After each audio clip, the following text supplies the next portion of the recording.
Hello. Hello.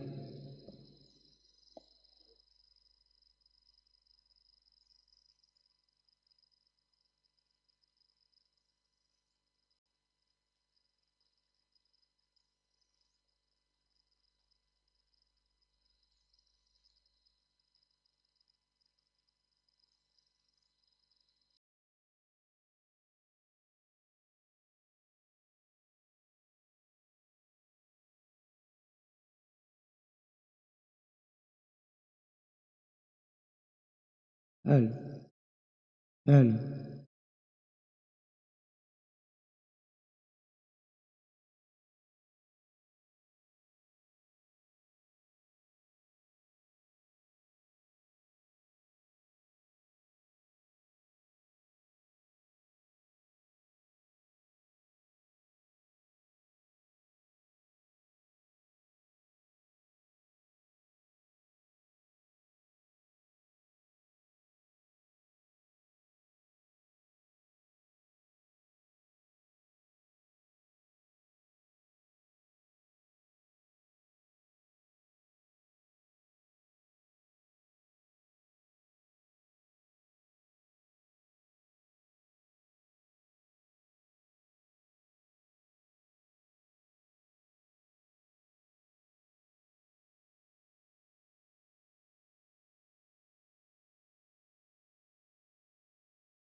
Okay, I sincerely apologize for this inconvenience.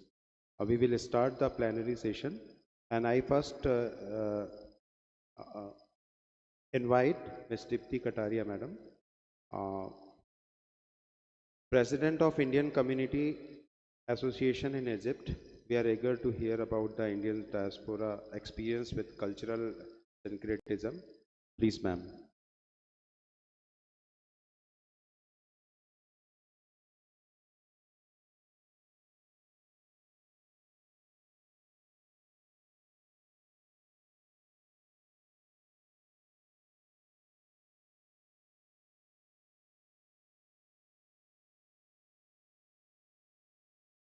नमो नमः सर्वाभ्याम। आप सभी को मेरा सादर प्रणाम।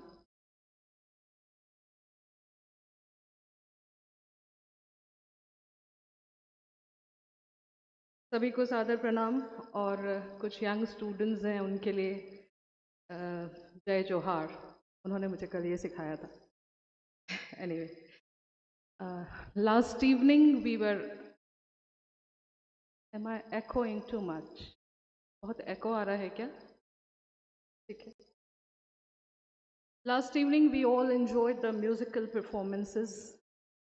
बहुत मज़ा आ रहा था और हम देख रहे थे कि कैसे सारे instruments, all instruments were playing in symphony.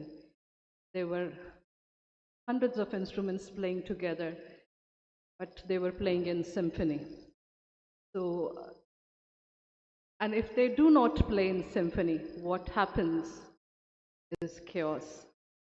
तो शोर और संगीत का जो फर्क है वो ये है कि जब एक साथ सिंक में बजते हैं तो उसे म्यूजिक संगीत कहते हैं, और जब अपनी अपनी धुन बजाते हैं उसे हम शोर कहते हैं। ये बात इसलिए है कि आज का जो टॉपिक है syncretism, which is what is blending the fusion of all the cultures together. When they are blended well, that is what is called syncretism. India always celebrates diversity. बहुत सारे nations, they always go for mono language, uniformity, same one language, one country. But India always celebrated its diversity. Different languages, different cultures, different traditions, when they come together and create a mosaic, a masterpiece. And to fix this masterpiece, if there are anything happening, fixing this masterpiece is the job of Guru. और यही गुरु की भूमिका भारत आज निभा रहा है। विश्व गुरु की तरफ बढ़ने की तरह हम ये देख रहे हैं कि रीथिंकिंग ट्रेडिशंस, ये कॉन्फ्रेंस भारत में इसीलिए हो रही है क्योंकि भारत सोचता है कि ट्रेडिशंस को कैसे साथ में लाया जा सकता है, उनको कैसे यूनानिमसली कोलैबोरेट किया जा सकता है और कैसे हम एक साथ बढ़ सकते हैं साथ में। विश्व गुरु की जिम्मेदारी बहुत बड़ी है इन सबको साथ में लाने की, और managing diverse belief and culture is what is the aim of today's and yesterday's conference. पुरानी बातें, पुरानी चीज़ें आज भी बहुत रेलेवेंट है। Tradition is not what was old fashioned thing, it is what which is implied today, which is relevant today. आपको एक कहानी सुनाऊंगी, story of Ghana, about a young girl looking at her father always, who always peers into past intensely, very often, especially when he's baffled or stressed. The girl asked, Papa, why are you always looking into past? The father responds, my dear daughter, because the answer to future always reside in the past. And that's when the knowledge that is banished, the knowledge which is forgotten, the traditions, the culture, the indigenous knowledge becomes very relevant. And I'll be talking about African traditional knowledge, African philosophy, which blends it beautifully, and its name is Ubuntu. Ubuntu का literal meaning है I am because you are. मैं बोल रही हूँ क्योंकि आप सुन रहे हैं। मेरे बोलने का कोई अर्थ नहीं रह जाता अगर कोई सुन न रहा हो। The word which comes from South African Nguni phrase that says, I am because you are.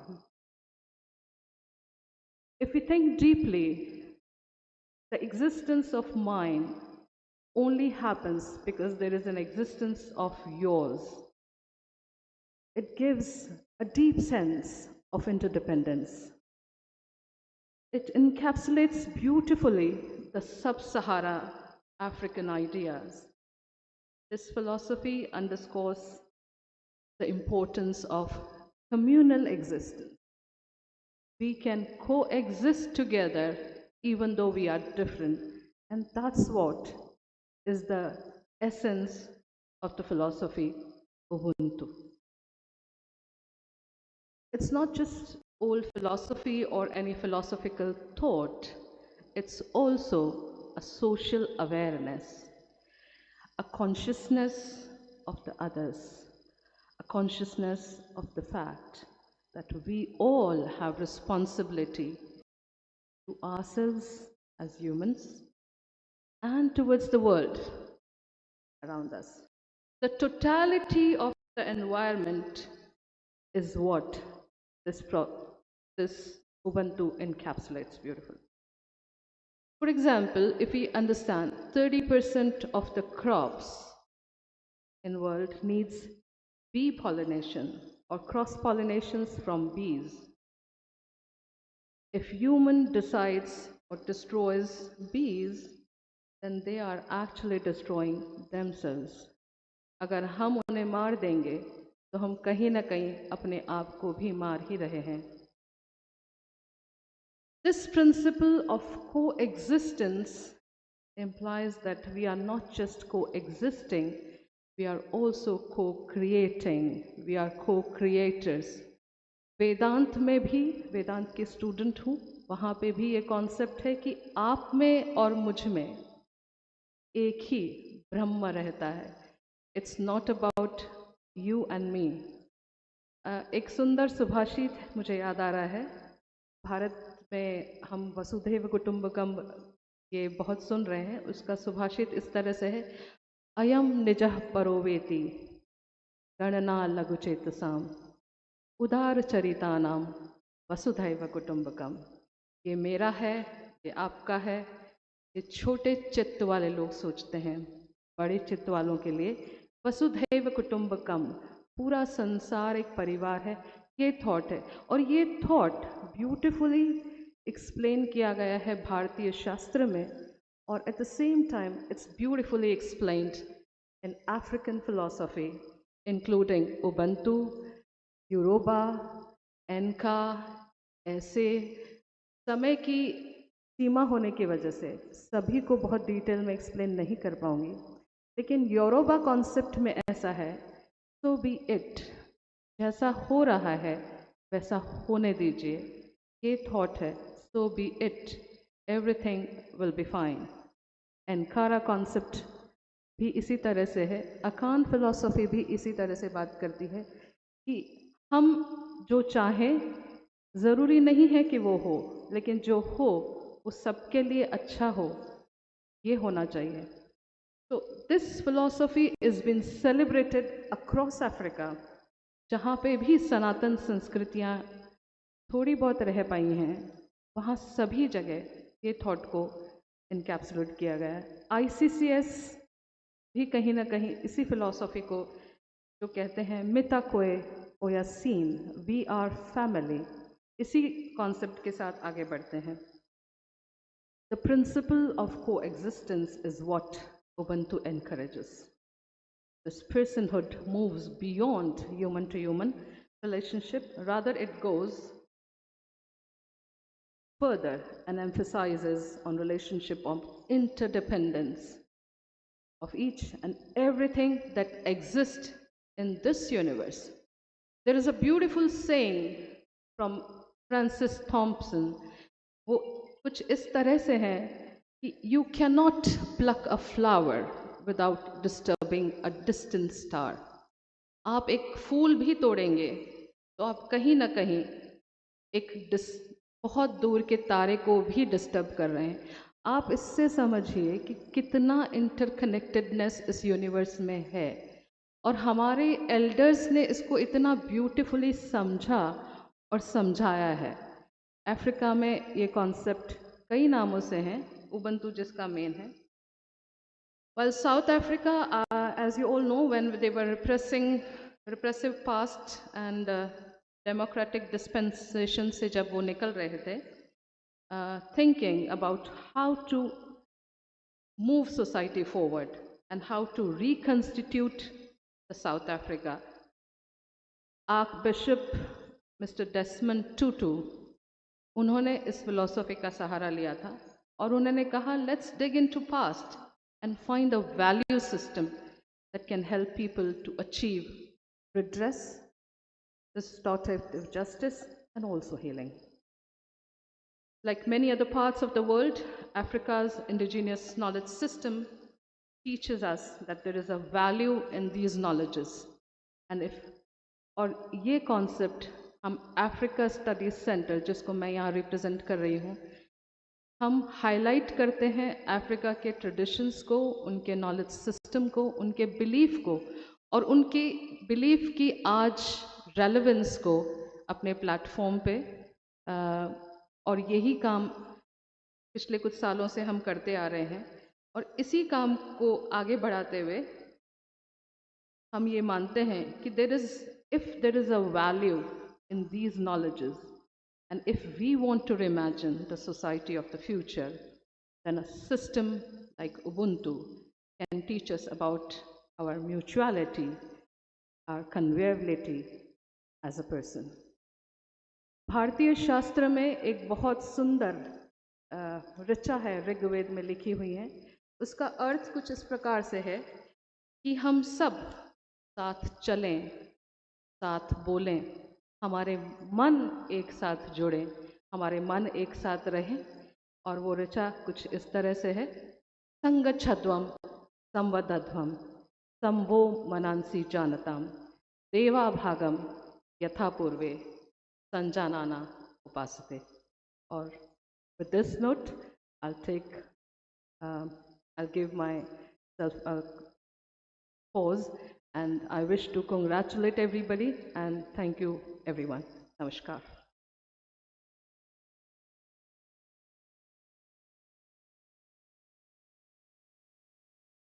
Thank you madam.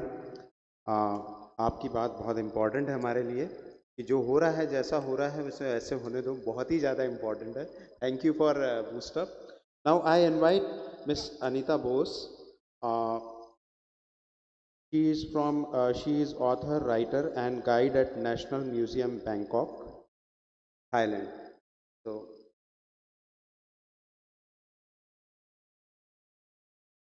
thank you.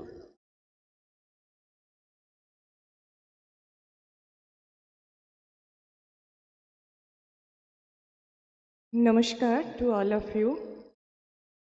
First of all, I want to take a homage, my humble pranam to Mother Goddess Sarada Saraswati and Bhagdevi Sarada. And my topic is epistemology of Ramayana. So before I start, please give the first. So my topic is little bit different from, but the rethinking, but the tradition of rethinking, why we come here all, so we want to know our tradition and how it is spread not only in the inside India, but the outside India. So I did my presentation, it's a big presentation, so I did it in a video mode. But the thing is, how many we are know that our Ramayana is spread in the other countries of Southeast Asia. And each Southeast Asian countries, they have their own Ramayana. It was 2014 when I went first in Thailand and I saw a beautiful Rama idol in front of the National Museum, Bangkok. And so you can see in this slide, there are Vishnu, there are Brahma, there are Shiva, all over the Southeast Asia. So how they went? Why they have Ramayana? I did research on 8 countries of Southeast Asia. In Thailand, they have Ramakien. In Laos, they have Pralak Pralam. In Burma, they have 13 different Ramayana. How much we know about that? In Cambodia, they have their Ramakirti. In Malaysia, they have their Hikayat Seri Rama. In Philippines is a Christian country, they have 3 different type of Ramayana. From Laos to Indonesia, from Buddhist country to Muslim country, from Christianity to Hinduism, Ramayana cross all the barriers. You can see in my presentation that there are painting based on Ramayana, there are sculpture based on Ramayana, there are story are sculpted, story written as a literature, story written as the painting. See, this is the 178 mural in Bangkok, Grand Palace. We used to visit Thailand. We used to go directly to Pattaya or Phuket. But how many we know that actually this country preserve our culture and heritage? We don't know about that thing. So I did my presentation and I started the research when I see this. So here you can see the puppetry, the leather puppet of the Indonesia. And this is the Prambanan temple. And each evening, Indonesian government arranged this Ram Lila in front of this oldest temple. That the Indonesia government is a different religious belief. That's not a matter.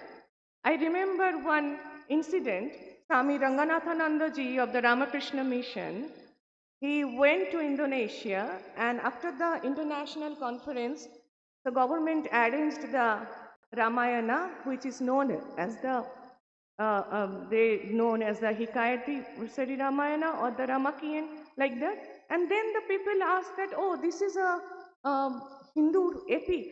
Why in a Muslim country they are doing that? And the answer was same. Till now, when I do research in 2019, the answer was same, that maybe by religion we are different, but by culturally we are connected. The Diptiji said the Vasudhaiva Kutumbakam.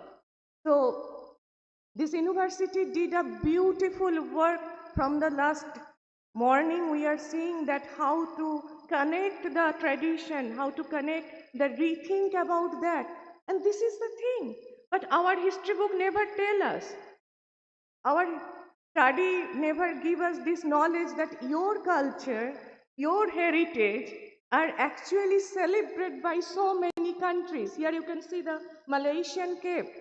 So inside the Malaysian cave, we can get lots of Buddhist and Hindu deities also.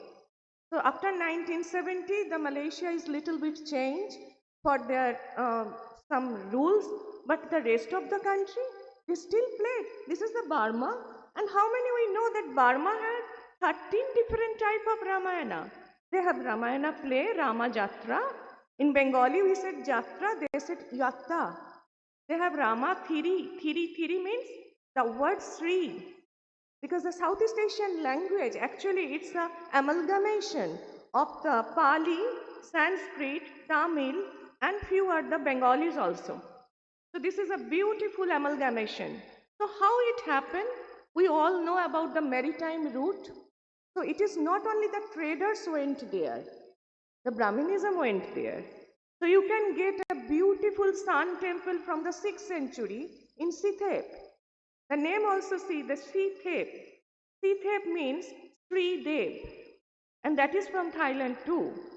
And how the Ramayana play, my research on last 6 years, I did the research from 2014. I am associated with the National Museum Bangkok, the first Indian guide of the National Museum Bangkok, and I am associated with many organizations of Southeast Asia. And that, see, this is the Philippines. Philippines is known as the Christian country. But that Philippines have 3 different kind of Ramayana perspective. And they have this Ifugao and the 2016, the IPAC, the University of Mindanao, they arrange every year they arrange the Ramayana. And this Murti from the Tara, this Tara from Golden Tara from the Philippines. So once upon a time, maybe we forgot now, but once upon a time we were connected. Maybe we don't know about other countries, but they are following that footstep. And that's why when they are in Hudhud, is an intangible cultural heritage of the Philippines, when they do the, the उगाते हैं ये farming करते हैं, that time they chanting something. And they chanting 72,000 sloka. So Francis R. Juanco, he was the Indologist and the linguistic, he went to Ifugao and he documented all the things, and then he came to know that it is a combination of the Mahabharata and Ramayana. And when they do the farming, they chanting that. And even in the Pramlak Pramdit from Vietnam, So Vietnam was very unknowing for us. Politically, we know the Vietnam have the communism, and then we know that the America bombing there and those little bit. It's a corner. But how many we know that Vietnam have the Champa civilization? It's a 1400 years of the history of the Cham civilization. And those Cham people, who were those Cham people? They went from our Bihar. They went from our Bhagalpur. They went from our Bengal. So they were known as the Champa. So whenever I stand before this map, I feel very proud. This map belongs from Bangkok National Museum. And we have an Asia room. We have a room of the Ramayana. In Thailand, all the kings, they take the name of Rama. So the present king is Rama X. So they take the name, they take the oath, doing the name of the Rama. When they do the Rajabhishek, Rajabhishek, so they bring the water from the 7 auspicious river from India. Ganga, Jamuna, ऐसे river का पानी जाते हैं Thailand में, and then the coronation have done. Even in the cremation of the royal people in Thailand, they make a full place as a Vishnu Loka. Because you can see this is the Brahma, Vishnu, Maheshwar, and this is the Rama painting inside the Grand Palace. So the Ramayana is not just an epic. So I asked often, many people asked me that why not Mahabharata, why Ramayana is so famous in whole Southeast Asia. So I got 2 replies from different countries. From Indonesia, the director of the Prambanan Ramlila group, the madam tell me, why not Anita? Ramayana is our identity. It is said by the Indonesian people, Ramayana is our identity. If you remove Ramayana, then you can see so many things removed from our culture. And from Thailand, they believe Rama is a benevolent king. Rama is an obedient boy. Rama is a good husband. They never criticize Rama. It is unfortunate for us that we see Ramayana and Rama in a different way. But for them, it's a celebration. For them, it's a respect. So they profoundly follow the Ramayana in their life. If you go to the National Museum, just beside the National Museum, Bangkok, there is National Theatre. And you can see the young group of students who wearing dhoti. Totally, just like Indians, people are taking the dhoti, they're taking the dhoti and they are wearing the dresses and they do the Ramayana. Here, how many people we know about the Majapahit? This is the last dynasty of the Hindu dynasty of the Indonesia that is known as the Majapahit.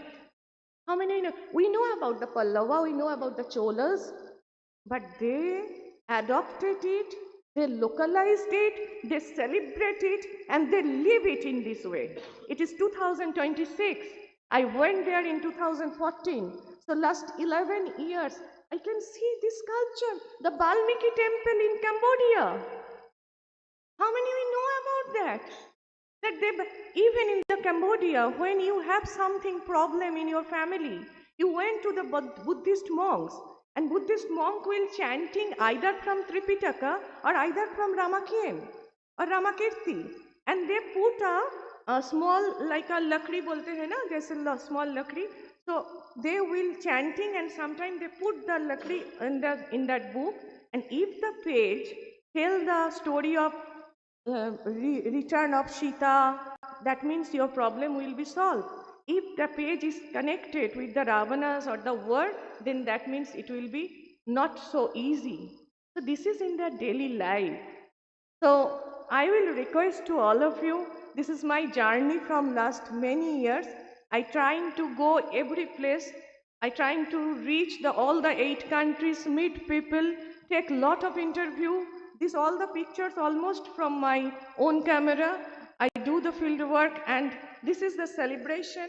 So I will request to all of you that It's a really, really very interesting subject, and that is a proud moment for all of us. And somehow, today we all are connected in this way. So this university, ICCAS, and all those, they are trying to connect us. And this is my humble presentation to all of you. And thank you so much for listening me. Jai Sri Ramakrishna.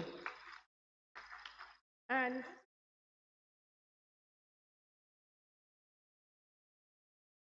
want to give my 2 books to university.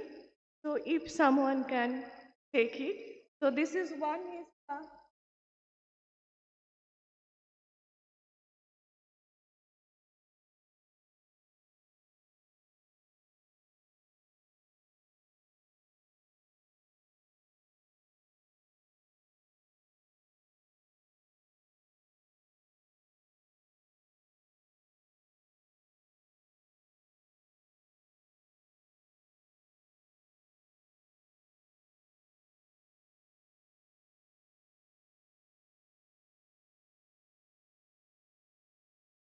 thank you so much.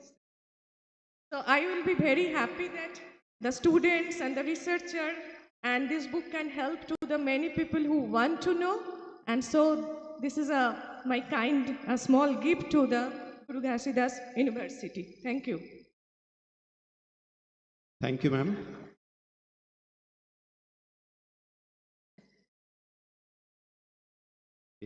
So we are gathered here for plenary session 7 of this international conference. I'm Dr. Kapil Nagvanshi, and it's my privilege to moderate this session. So first of all, I welcome our dignitaries, session chair Professor M.B. Shukla sir, and co-chair Professor Sanjay Bharadwaj sir. So it's great privilege and honor to introduce Professor M.B. Shukla, an eminent scholar, distinguished academic leader, and a stalwart of Indian higher education. Professor Shukla has had a long and illustrious academic career, including his association with renowned Banaras Hindu University and his distinguished service as Professor, Dean, and Director of the Institute of Management Studies at Mahatma Gandhi Kashi Vidyapith Varanasi. A scholar of remarkable depth and range, Professor Shukla holds M.Com and D.Phil degree from University of Allahabad and has made significant contributions to the field of accounting, finance, entrepreneurship, and environmental management. He is the author of more than 20 influential books and numerous research papers, and has successfully completed several major research projects on public enterprise management, environmental accounting, foreign investment, and entrepreneurial behavior in India. Professor Shukla's academic leadership extends beyond the classroom. He has served as president of both the Indian Commerce Association and the Indian Accounting Association, a rare and distinguished achievement, and has contributed to academic excellence as a member and expert of numerous universities and national bodies including UGC, AICTE, and NAC. In recognition of his outstanding contribution to education, he has been honored with the prestigious Shikshak Shri Award by Government of Uttar Pradesh. A respected mentor and institution builder, Professor Shukla has inspired generations of students and scholars through the scholarship, leadership, and dedication to academic excellence. His presence today enrich our deliberations, and we are deeply honored to him with us. Thank you very much, sir.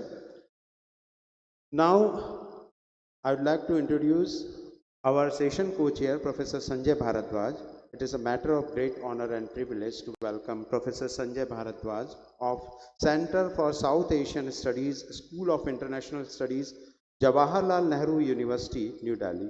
A distinguished scholar of international relations and South Asian studies, Professor Bharadwaj has been an integral part of Jawaharlal Nehru University since 2002, contributing with distinction as a teacher, researcher, and academic leader. He has served the university in important capacities, including as a chairperson of Center for South Asian Studies and Director of Energy Studies Program. Professor Bharadwaj Scholarship reflect a deep engagement with political and strategic realities of South Asia.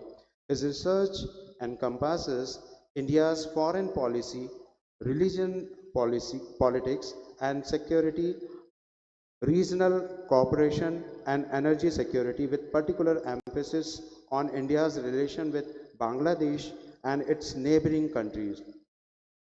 Through his book and numerous scholarly publications, he has made enduring contributions to the understanding of South Asian geopolitics and regional dynamics. A recipient of prestigious international fellowship, including LSE SRT Fellowship and Asia Fellowship, Professor Bharadwaj is also a committed mentor who has guided many generations of research scholars. His work combines a rigorous theoretical insight with understanding of contemporary regional realities. So his presence today greatly enriched our deliberations, and we are deeply privileged to have him among us. So now I handing over this session to Professor Bharadwaj. Thank you very much, sir.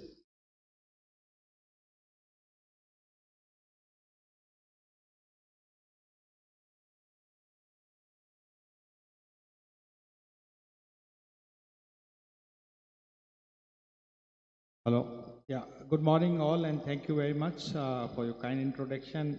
My chair, Professor Mata Badal Shukla ji, is also with me, and definitely I would say that a wonderful presentation was made by Ms. Anita Bose, and she has really touched the India's ancient cultures that had been spread all over the world.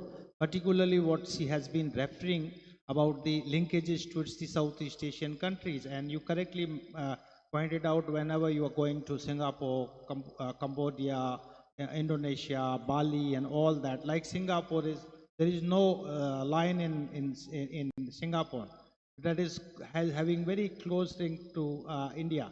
Cambodia and Kampuchea is also very close linked. But you correctly pointed out very important thing that the Ramayans and and Buddhist culture, and you have given number of instances, and particularly I would add one more is about the Indonesia Yogyakarta. At Yogyakarta, there are two temples. One is Borobudur temple. The Borobudur temple is Buddhist temple, is run by the a management is basically a combination of Buddhist, Hindu, and Muslim people. They are all together. And the another you correctly pointed about the Pramanand temple. Pramanand temple is basically where you can see the all gods. The seven gods are having the temples in within one premise, and every evening we can see that the Ramayana citations and Ramayana drama is taking place. So we can see that from the ancient period, from the Chola dynasty, the first wave that we had a deep linkages, and the Indian government is trying to connect with again through its Act East policy, where cultural dynamics is very important, linkage is very important source to it. Thank you very much for making this presentation. The next speaker is we have Sri Vaibhav Suraj. Vaibhav Suraj is Yuva Pramukh, Vanvasi Kalyan Ashram, Chhattisgarh. Vaibhav ji.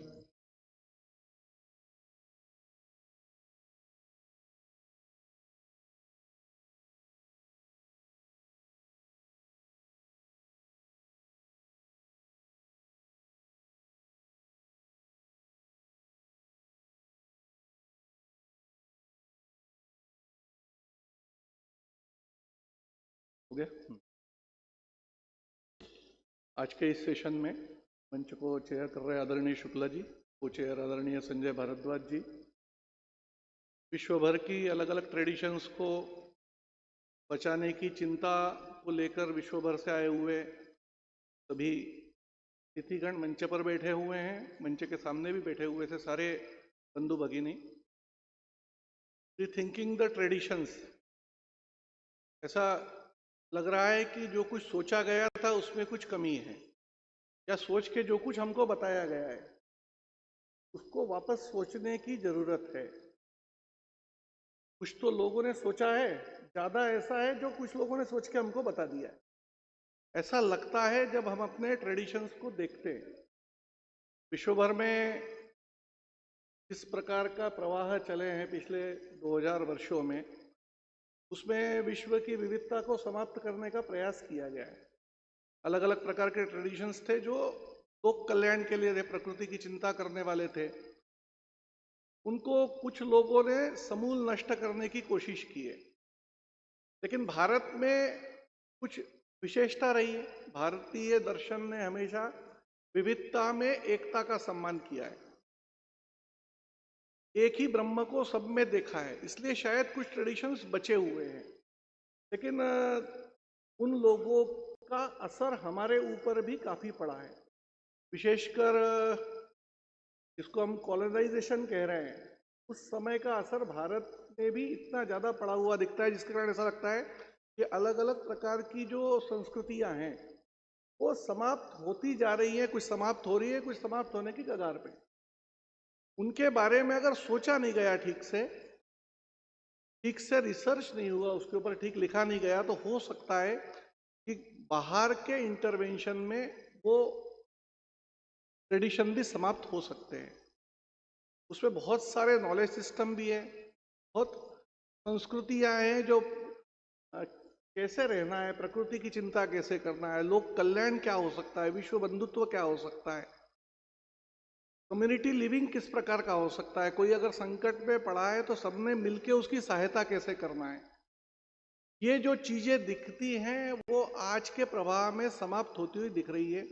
विशेषकर मैं चूंकि वनवासी कल्याण आश्रम का काम करता हूं, तो भारत की जो जनजातियों में जो संस्कृतियां हैं, अलग अलग जो अलग अलग प्रकार की ज्ञान परंपराएं हैं, जो नॉलेज सिस्टम है, वो खत्म होते हुए दिख रहा है। क्योंकि उसकी तरफ देखने की जो दृष्टि है, इसको वापस सोचने की जरूरत है कि वो ठीक है क्या, जो अंग्रेजों ने हमको बता दिया है वो सही है क्या, उन्होंने उस समाज के बारे में जो कुछ बताया वो सही है क्या।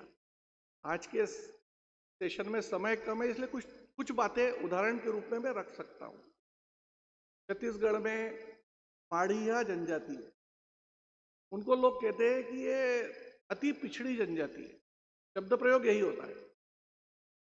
लेकिन वहां हम देखते हैं कि उनके पास किस प्रकार के सिस्टम्स हैं, सोशल सिस्टम्स कैसे। तो हम सुनते हैं कि वहां कोई एक परंपरा है, अपने युवाओं को शिक्षा देने के लिए, एजुकेट करने के लिए उनके पास घोटुल है। अब घोटुल के बारे में अगर हम वॉरियर एल्विन को पढ़ते हैं, तो वॉरियर एल्विन को पढ़ने में ध्यान में आता है घोटुल यानी एक सेक्स सेंटर है। लेकिन घोटुल को जाके हम अगर माड़िया लोगों में देखते हैं, तो ध्यान में आता है कि ये शिक्षा देने का उत्तम केंद्र है। तो वास्तव में उसके बारे में जो कुछ लिखा गया विदेशी लेखकों के द्वारा, इंटरप्रिटेशन भी गलत हो सकता है, इंटेंशन भी गलत हो सकता है। और इस कारण वो एक अच्छी संस्था जो माड़ियाओं में युवाओं को शिक्षा देती थी, एक युवक गृह था। और जब वहां युवा बोलते हैं तो युवक और युवतियां दोनों होती है। सामान्यतः शहर में जब हम युवा बोलते हैं तो ऐसा लगता है युवकों की बात कर रहे हैं, लेकिन जब जनजातियों में इसका विचार करेंगे तो युवा बोल रहे हैं यानी युवक और युवतियां उसमें दोनों शामिल हैं। हम देख पा रहे हैं क्या, ये समझ में नहीं आता किस प्रकार से वहां पर अलग अलग परंपराएं महिलाओं का सम्मान करना सिखा रही है। सामान्यतः भारत भर में शहरी समाज में एक बड़ी समस्या रही है। तो हम कहते हैं कि महिलाओं को या तो बोझ मान लिया गया या फिर असुरक्षित मान लिया गया। लेकिन भारत के जब हम जनजातीय समुदायों को देखेंगे तो वहां ये दोनों चीजें नहीं दिखती। इसलिए भारत में हम देखते हैं कि महिलाओं की संख्या कम हो रही है, भ्रूण हत्या हो रही है कन्याओं की, लेकिन किसी भी जनजातीय समुदाय में हमको ये देखने को नहीं मिलता। लेकिन वहां की ट्रेडिशन क्या है, तो बाकी जगह पर शादी के समय पुरुष लड़के को दहेज दिया जाता है। अगर हम जनजातियों को देखेंगे तो वहां दहेज ये उल्टा है, लड़की को दिया जाता है। अब लड़की बोझ नहीं है, परंतु हमारी देखने की दृष्टि क्या है। तो बहुत सारे रिसर्चर लिख देते हैं कि भील समुदाय में वधू मूल्य देने की व्यवस्था है। ये दहेज रहा है वो, लेकिन लिखा क्या जा रहा है? वधू मूल्य दे रहे हैं। रिसर्चर एक छोटी लाइन लिख रहा है कि वधू मूल्य दे रहे हैं, समझा क्या जा रहा है इसको? लड़की बिक रही है। पढ़ने वाला क्या समझ रहा है? लड़की बिक रही है, समझ ले रहा है, तो बंद करने की बात कर रहा है। उसके कारण कई लड़की बिक रही है, मतलब कई बार बिक जाएगी, कई बार बिक जाएगी तो कितनी बीमारियां वहां पैदा होंगी, ये समझा जा रहा है। सही क्या है? सही है कि लड़की का महत्व है, इसलिए दहेज लड़के को न देके लड़की को दिया जाता है, तो लड़की को पाल पोस के बड़ा किया है। अच्छी ट्रेडिशन गलत रिसर्च के कारण, गलत इमेज के कारण कैसे खत्म होती है। बाहर के इंटरवेंशंस को वो लोग प्रतिरोध भी करते हैं, अपनी परंपराओं को बचाने का प्रयास भी करते हैं। जब वहां इंटरवेंशन फील्ड पर दिखता है तब वो समझ में आता है, क्योंकि सारी संस्कृति का अगर आधार देखेंगे तो वो आस्था है, जो प्रकृति के प्रति दिखती है, जो उनके देवताओं के प्रति दिखती है, वो आस्था है। इस आस्था को बदलने का जब प्रयास होता है तो किस प्रकार का प्रतिरोध खड़ा होता है? तभी बस्तर में गांव गांव में एक बोर्ड लगा दिया गया कि किसी भी प्रकार के ईसाई पास्टर और पादरी को आने की अनुमति नहीं है। ये मामला सुप्रीम कोर्ट तक गया, हाई कोर्ट से होते हुए। हाई कोर्ट ने भी कहा कि नहीं, वो बोर्ड ठीक लगा हुआ है। 5वीं अनुसूची के क्षेत्र में आप कोई भी काम ऐसा करते हो तो ग्राम सभा की अनुमति आवश्यक है। अगर ग्राम सभा नहीं कहती तो आप नहीं जा सकते। मामला सुप्रीम कोर्ट में गया। अभी 5 दिन पहले सुप्रीम कोर्ट ने भी डिसीजन यही दिया कि वो एकदम ठीक लगा हुआ है, उनको ये अधिकार है। कारण क्या है? आप किसी की आस्था बदल रहे हो, उस आस्था बदलने के कारण उसकी सारी संस्कृति बदल रही है, उसका सारा सोच बदल रहा है, उसके कारण वहां झगड़े खड़े हो रहे हैं। तो इसलिए सुप्रीम कोर्ट ने भी निर्णय ये दिया कि अगर बोर्ड ऐसा लग रहा है तो ग्राम सभा को 5th शेड्यूल के एरिया में संवैधानिक रूप से अधिकार प्राप्त है। ये इस प्रकार का रेजिस्टेंस भी खड़ा हो रहा है। वास्तव में इन चीजों को रीथिंक यानी ठीक समझने की जरूरत है, और समझने का काम यूनिवर्सिटीज का है, रिसर्चर्स का है। ठीक लिखने का काम है। और जो कुछ कॉलोनाइजेशन के दौर में ये गलतियां हुई हैं, इन गलतियों को समाजों के बीच में जाके बातचीत करके समझ के समझाया जा सकता है, ऐसा लगता है। आज के इस अवसर पर मुझे अवसर दिया, वो चेयर सर इशारा कर रहे हैं कि 2 मिनट बचे थे, वो भी पूरे हो गए हैं। आपने भी सुना, उनने भी इतनी देर तक तो सहन किया मुझे, इसलिए आपको सबको धन्यवाद देते हुए मैं अपनी बात को समाप्त करता हूँ। नमस्कार। आपने वैसा बहुत जो गंभीर चुनौतियां हैं आज समाज के सामने, और खासकर जो जिस तरीके से मैकलोनाइजेशन ऑफ एजुकेशन हुआ और जो कॉलोनियल संस्कृति आई, उसने हमारी जो परंपराएं थी उनको दबा दिया। मुझे लगता है समय है कि उसको पुनर्स्थापित किया जाए। अगले स्पीकर हैं श्री यशवंत कुमार जी। यशवंत जी प्रिंसिपल अकाउंटेंट जनरल रायपुर से हैं। यशवंत जी।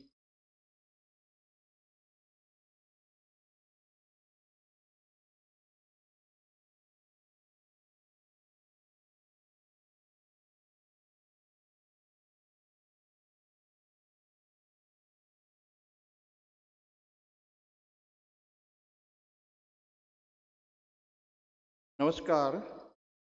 मेरा सौभाग्य है मैं आपके सामने अपनी प्रस्तुति देने जा रहा हूँ। गुरु घासीदास यूनिवर्सिटी के आयोजक वीसी साहब का मैं बहुत आभार प्रकट करता हूँ, और मंच पर आसीन लर्नेड स्कॉलर्स, मंच के नीचे बैठे लर्नेड स्कॉलर्स, गेस्ट, शिक्षक, आप सभी को मेरा नमस्कार। मेरा विषय है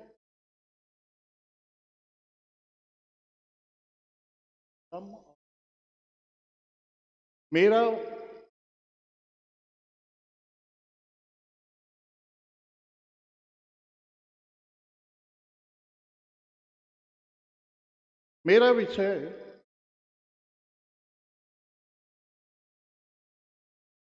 हाँ ये फर्स्ट स्लाइड कर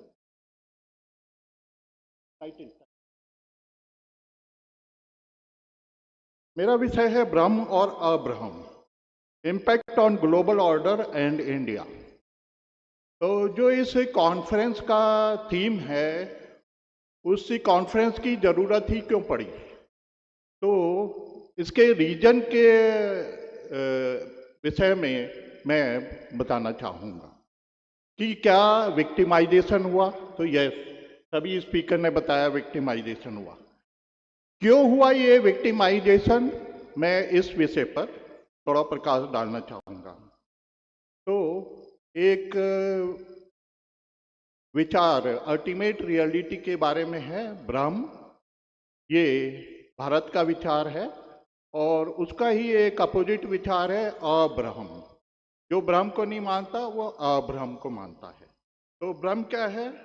तैत्तरीय उपनिषद कहता है that from which all beings are born, by which when born they live, and into which they enter at their death, know that to be Brahman. Bhagavad Gita भी कहता है intellect, knowledge, freedom from delusion, happiness and sorrow, existence and non existence, fear and fearlessness, these arise from me alone. और ब्रह्म क्या कहता है? और ब्रह्म कहता है कि God cannot be tempted by evil, nor does he tempt anyone. Or God is goodness itself, or evil for Aquinas is privation of good. Impurity cannot emanate from God. Evil is lack, not substance. और ब्रह्म और फिर कहता है Islamic theology में, He neither begets nor is born. Allah is absolutely pure and transcendent. Evil is not an emanation of God's essence, but part of divine testing. Next. Next. Next. Here, the difference is clear that in Brahma, everything emanates from Almighty, and everything assimilate into the Almighty. Means आप सभी लोग जो भी इस universe में है वो Almighty का ही हिस्सा है. Just opposite of Brahma, the creator is different and creation is different. तो जो creation है वो Almighty का हिस्सा नहीं है. So this has created lot of difference. So according to Brahma, we accept everybody, and according to our Brahma, we tolerate. If at all we are benign, we will tolerate. We don't accept. Next. Next. Next. Next. Next. Yeah. So here, the origin of universe in Brahma is according to the idea of physics, nothing can emanate from nothing. But according to our Brahma, the universe has been created from nothing. Okay? So this follows, the Brahma follows the law of conservation of mass and energy. But our Brahma does not follow any law of conservation. Next. The source of opposite. Even so, in Brahma, we see that even evil doer is to be accepted, and we accept that. And karma will take care of the evil doer. But in our Brahma, evil doer is, in general, cannot be pardoned. Next. In Brahma, what is more important? Brahma, there is why there is evil, or why there is differentiation and non-acceptance. This is only due to avidya. So avidya is a lack of knowledge. So here importance in Brahma is knowledge. Knowledge is important to remove the ignorance. But in Abraham, it is faith. What is important is faith. Faith without reason, and there is grace of God, and there is moral alignment with God, but not merging with the God. In Brahma, there are two levels of the being. One is the absolute paramarthic level, only Brahman exists. Independently, nothing else exists. The level 2 is Vyavaharik, and here the matter, the soul, evil, good, pure, impure, everything exists. In Brahman, there is no two levels. So, there is no different transcendent word and immanent word. Next. Next. In Brahma, what is the nature of evil? The evil is empirically real, but ultimately sublated means part of the God. But in Brahma, it is real, present, and cannot be thought to be part of God. So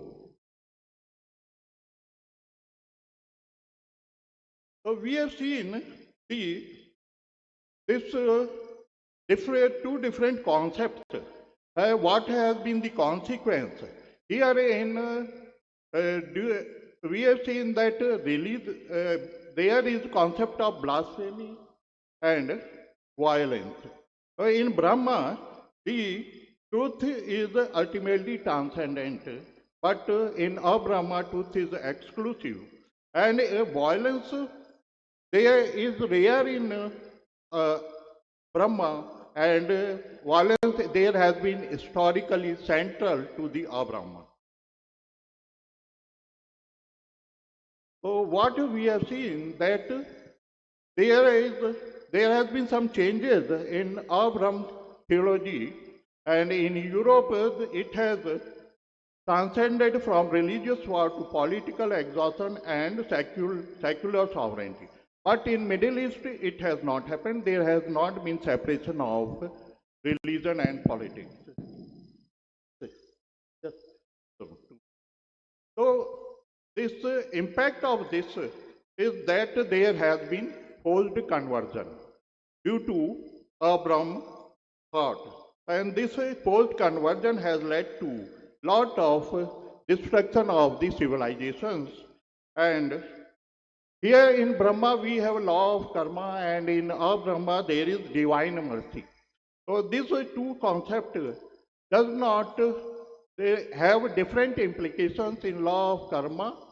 There is that if somebody do the wrongdoing, that the punishment will come automatically. But in Brahma, if somebody do the wrongdoing, Yes, somebody Sanjay, does I think violence. because please. So then, if you will get the mercy, you can get mercy from the God, and that the violence continues. And in Brahma, Father is God, and in Brahma, Father is God, Son is messenger, means female cannot be God.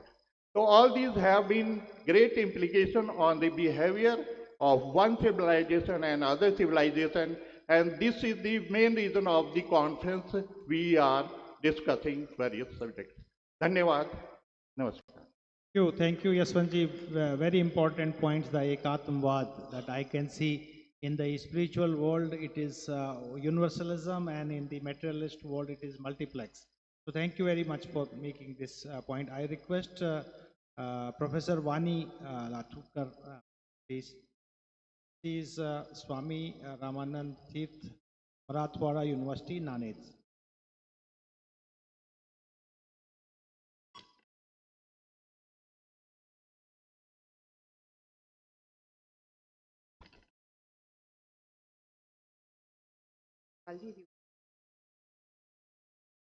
Honorable Vice Chairperson of the RAS, all the participants and dear friends. Happy to be here. Really a brainstorming session where we are really thinking why we are. क्यों हैं हम? I'm a proud Bharatiya, and I think the answer lies in it. उस भूमि की मैं वासी हूँ जहाँ पे वसुधैव कुटुंबकम से ही हमारी पहली सांस शुरू होती है. गायत्री मंत्र का जहाँ जाप होता है और गायत्री मंत्र सूर्य को एक भगवान के रूप में मानकर उनसे ये प्रार्थना करती है कि हे सूर्य देवता, तेरी शक्ति का अंश मुझ में हो और उस शक्ति का उपयोग इस वसुधा में रहने वाले हर प्राणी मात्र पशु पक्षी सभी के लिए हो। जहाँ पे ऐसी दीक्षा दी जाती है, ऐसे भारतीय नारी, नारी ये शब्द अंडरलाइंड है, एक शक्ति स्त्री, भारतीय, क्या परंपरा है। हमारे लिए कोई दूजा भाव किसी से नहीं है, यही हमारी संस्कृति है, यही हमारी शिक्षा है। जब यहाँ पे खड़ी रही थी, जब यहाँ पे बैठी थी, सभी विद्वानों को सुन रही थी, तो मुझे एक किस्सा याद आया स्वामी विवेकानंद जी का। इतनी बड़ी हस्ती, इतने बड़े संत, स्वामी जी को भी जिंदगी में एक ऐसा क्षण आया कि मैं यहाँ क्यों हूं, मैं किस लिए हूं, मुझे क्या करना है, मेरे जिंदगी का उद्देश्य क्या है। और ऐसी ही खोज में फिर उन्होंने अनेक जगह साधना की, तपस्या की, पर मन का विचलित पाना कम नहीं हुआ, परेशान रहे। और किसी ने उन्हें बताया कि आप एक गुरु हैं, उस छोर पे रहते हैं, आप वहां जाइए, वो आपको बताएंगे कि आपका अस्तित्व क्यों है। आप आत्मचिंतन करना चाहते हैं तो उस गुरु की शरण में जाइए। और स्वामी जी चले कलकत्ता की ओर, जहां उन्होंने गुरु परमहंस जी का घर का दरवाजा खटखटाया, तो अंदर से आवाज आई गुरु की, कौन है। बहुत ही कड़क नियमों का पालन करने वाले ये परमहंस जी, उन्होंने पूछा कौन है, तो स्वामी जी ने उत्तर दिया, वही तो जानने आया हूं। बस इतना सुनते ही गुरु परमहंस जी ने उन्हें कहा, आ जाओ, तुम्हारा स्वागत है। जो इंसान खुद को पहचानने की कोशिश कर रहा है वही मेरा शिष्य हो सकता है। शायद आप लोग जानते होंगे कि रामकृष्ण परमहंस जी बेसिकली गदाधर चट्टोपाध्याय के 19th सेंचुरी के, I tell it, Indian mystic and yogi, जी हाँ, पुजारी थे। काली माता मंदिर कलकत्ता में पुजारी थे, लेकिन इस बात के लिए, इस संस्कृति के लिए माने जाते थे, जो बोलते थे कि दिस विश्व ही माझे घर, ये मराठी का मैंने एक उपनिषद बोला है, university of all religions, devotion in his later life he has done. इस विचारों के अद्वैत वेदांता के गुरु, उनके पास स्वामी जी ने अपनी दीक्षा, और आज पूरा देश स्वामी जी को स्वामी जी के ही आदर पूर्वक नाम से जानता है। ये रीथिंकिंग प्रोसेस कहाँ से शुरू हुई, कब से शुरू हुई? सब लोगों ने वेदास का उल्लेख किया। मैं महाराष्ट्रियन हूँ, basically I belong to Maharashtra. Sir एक छोटी सी पंक्ति बताना चाहती हूँ। हमारे महाराष्ट्र में ज्ञानेश्वरी, संत ज्ञानेश्वर, बहुत ही समृद्ध परंपरा है। उन्होंने जो ज्ञानेश्वरी लिखी है, जिसे पूरी दुनिया पढ़ती है, वेदास, ज्ञानेश्वरी, ये हमारी ऐसी हेरिटेज हैं जो पूरी दुनिया ने मान लिया है जिन्हें। उसके अंत में जब विट्ठल रखुमाई के मंदिर में विट्ठल जी के सामने ज्ञानेश्वरी ज्ञानेश्वर जी लिखते हैं, तो उन्होंने आखिरी में पसाया दान लिखा है।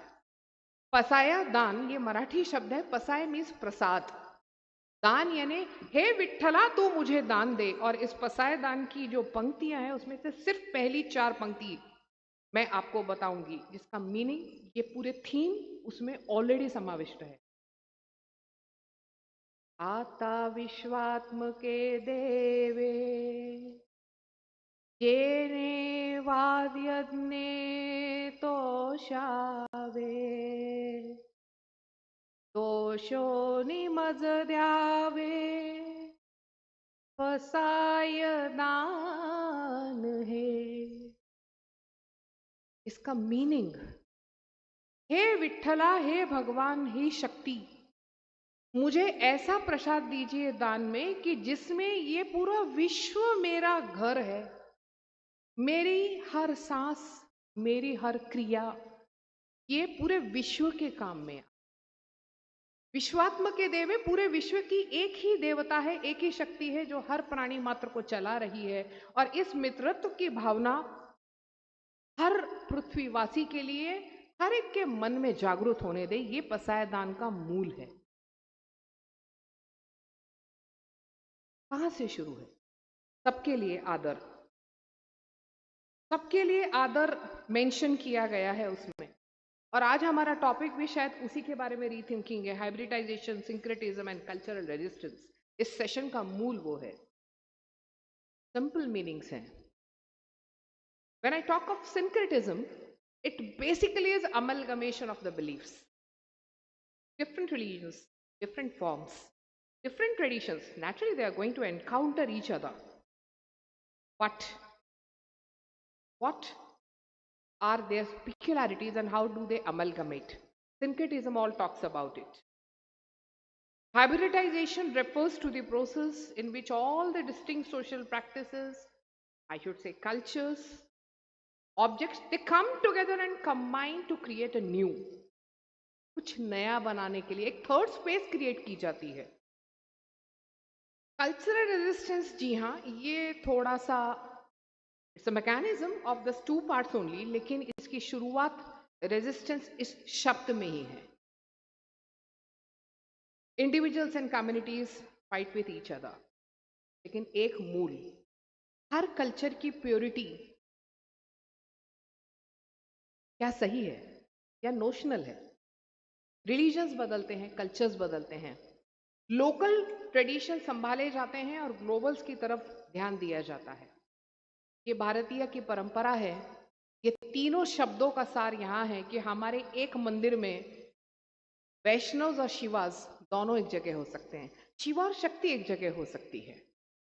ये सारी चीजों का जब हम रोज उदाहरण देख रहे हैं, उसे जी रहे हैं, यही इस पूरे पूरे विषय का सार है। I am thankful to the organizers for giving me this opportunity, and thank you the chair for giving me this permission. Thank you, sir. Apologies, we would have listened you more. That's that issue. Now I request the last speaker of this session is Sunil Jindal ji, Global.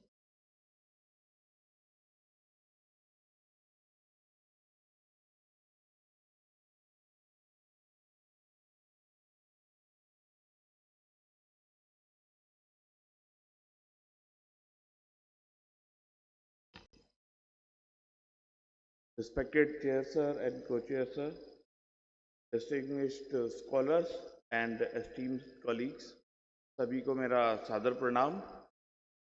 So my topic is about reestablish traditional knowledge through academia and what the role digital tools and accessibility and Westminster justice plays in that. So when we speak about reestablishing traditional knowledge, so we must first clarify very fundamental things. So traditional knowledge does not just disappear, or it does not need revival. It is still alive. What it needs, its legitimacy within contemporary academic and digital knowledge systems across the world, and particularly in the Americas region, where we visited to many civilizations, including Mayan, Aztecs, Incas. The community continues to practice systems rooted in their traditional forms, but these systems were not just lost, they were simply excluded from the knowledge hierarchies.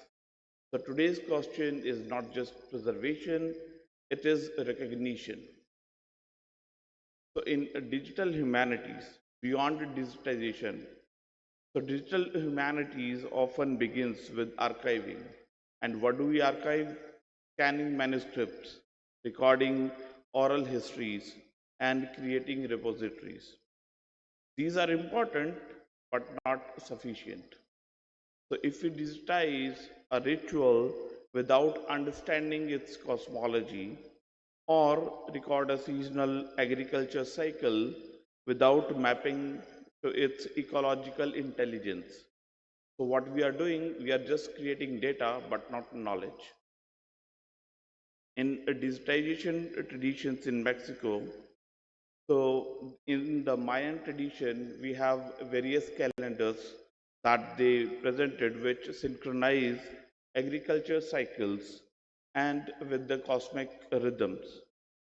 In the Purapecha communities, they have forest governance reflecting advanced ecological ethics similar to the Kyo, which is collective duty. In the Nava sacred geography connecting land, earth, and sun in the relational philosophy. So digital tools must encode the logic behind these systems, their worldview, their ontology, and internal coherence. Digitization must move from documentation to interpretation. Now, in terms of the accessibility and knowledge democratization, so knowledge democratization is not simply about putting information online. True accessibility requires linguistic accessibility, documenting knowledge in their own traditional languages, technological accessibility, ensuring those communities can access and control these platforms, educational accessibility, integrating concepts like in Mayan tradition we call lakich, which translates into I am another you, as like in our uh, Sanatan Dharma, when we go to someone else, we say namaste, which means I bow down to the divinity within you. So the same concepts in Maya is called lakich. In the structural accessibility, giving community scholar authorship and recognition. So if knowledge become accessible only to the global academia, but not to the communities which holds it, so digitization becomes another form of exclusion. As at the core of this theme is epistemic justice. So, which means recognizing the oral traditions as valid knowledge systems, accepting ritual practice as epistemology, respecting cyclic models of time as expressed in the different calendars, different cycles, or acknowledging that knowledge is textual. Many traditional systems are relational, embedded into their traditional forms, like kin as sun in Mayan. Digital humanities gives us an opportunity to digitize platforms that are plural, Sir, not please conclude. so. With this, I'll conclude my session with the digital humanities must not become a museum of traditions. It must become a bridge between living civilization and future generations. So we must move from research on communities to research with communities. With that, I end my session. Tlatsa Kamati. Thank you. Thank you, Mr. Sunil Jindal. A lot of things had been discussed. We are very sorry about the paucity of time for this session, but wonderful themes and number of issues has been raised, particularly in the context of universalism and exceptionalism, Ekatmvad, and, Baulvad, and all these issues. Very important, very significant, and it has been highlighted that the way Westphalian, the way the colonial masters had layered the Indian rich culture, heritage, I think it's time to rethink It's time to rebuild and it's time to re-establish those ethos and values so that at least in the Indian rich culture tradition can prevail and that could create a universalism that is accepted to all. I think these are very, very important, very significant initiatives university has taken. So I'm very thankful to the university administration, the organizer for giving this opportunity to be part of this seminar. I would like to request sir for your concluding remarks.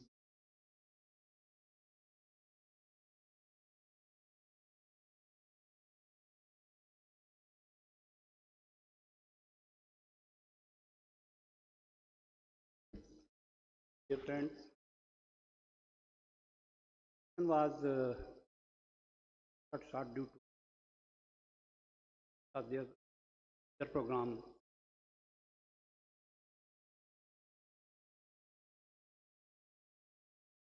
In our changing scenario, there are three dimensions. First one is the colonization, second is the globalization, and third one is the forced migration.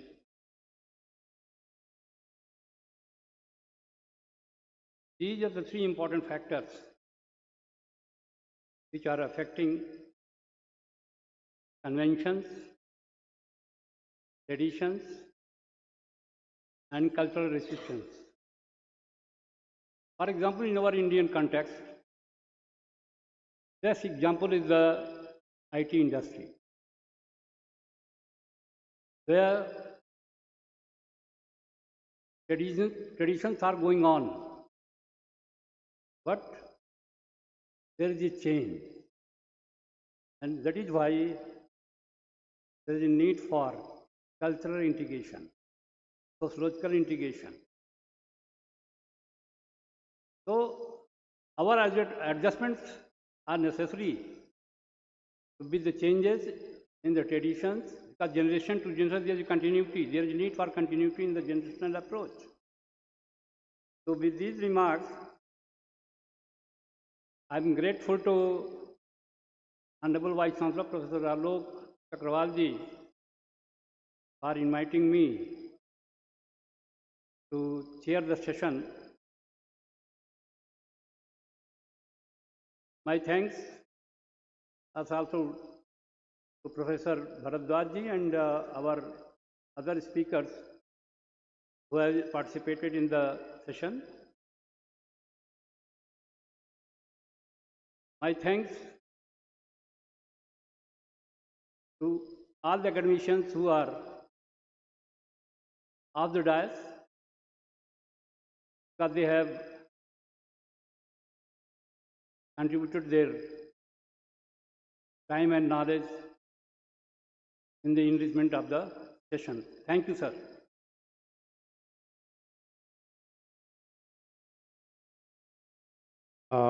Thank you very much, sir.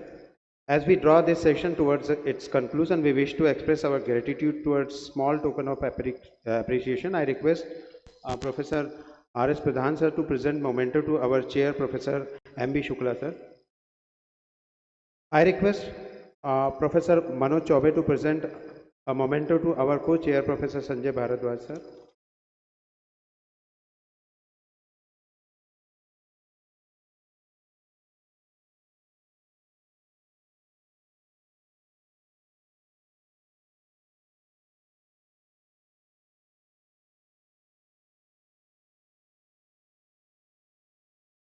I request Professor Prasenjit Panda to present memento to Ms. Dipti Kataria.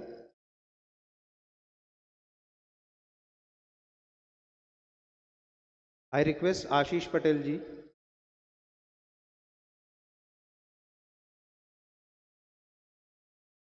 I request Ashish Patel ji to present a memento to Shri Vaibhav Surange ji. I request Ashutosh Singh sir to present a memento to Miss Anita Bose. मैं Buddha Singh सिंगरोल sir से अनुरोध करूंगा कि वो भी आए और Buddha Singh sir,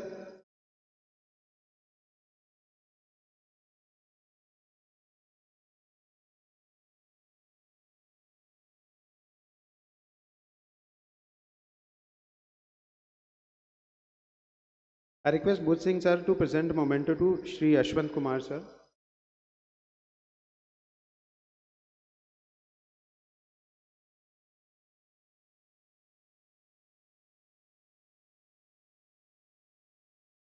Amit Gupta sir to present memento to Professor Vani Laturkar ma'am.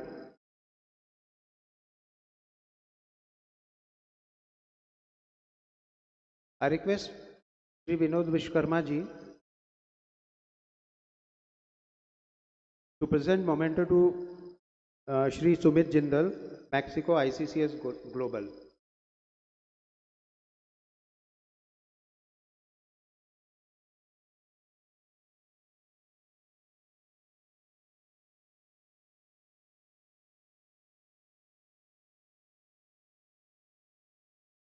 So as a moderator, it is my duty to extend sincere vote of thanks to our chair. My deepest gratitude to Professor M.B. Shukla and Professor Sanjay Bharadwaj for their masterful guidance, and to our plenary speakers, thank you for your time, your research and your presence, and all the teacher in charges, rapporteurs, and organizer. My sincere thanks to entire organizing team of Guru Ghasidas Vishwavidyalaya Bilaspur and ICCS for providing this magnificent platform for academic excellence. Thank you very much. The session is now formally closed. Please. Yes. Thank you. Thank you. Thank you.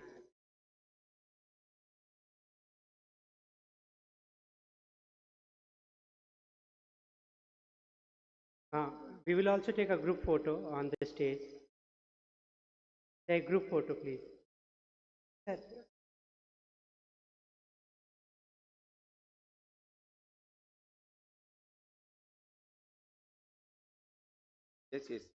Good morning. I am going to announce the next section, plenary session 8. The plenary speakers are Dr. Edison Genta, Sri Surya Sarthi Roy, Professor Pragnesh Shah, Dr. Ujjwala Kot Palsule, Dr. Sarsikant Das.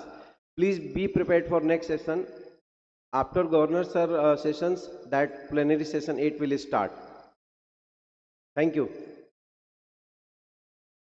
Once again, I am repeating, post-lunch session, plenary session 8 will be started, and the plenary speakers are the chairperson will be Professor Nilamri Dave Madam, co-chair Sri Vijay Swami Sir. Plenary speakers are Dr. Adislam Genta, Sri Surya Sarthi Roy, Professor Pragnesh Shah, Miss R.N.K. Dishnayake, Dr. Ujjwala Kot Palsle, Dr. Sashikant Das. So please be prepared for post-lunch session, plenary session 8. Thank you.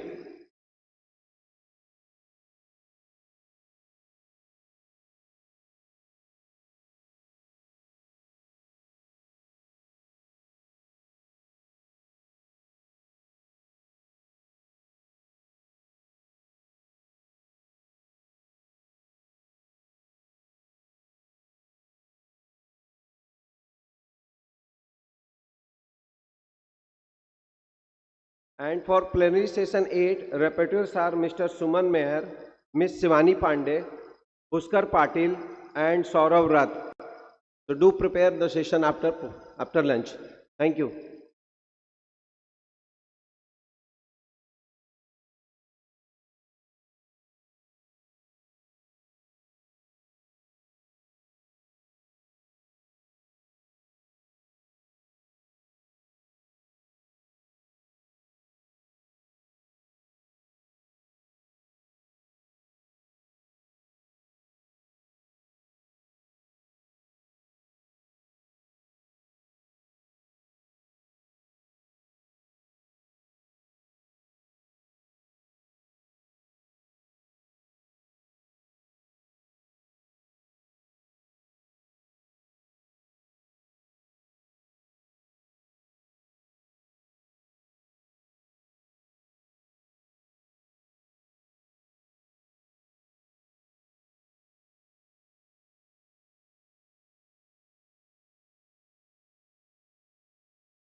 Hello, hello,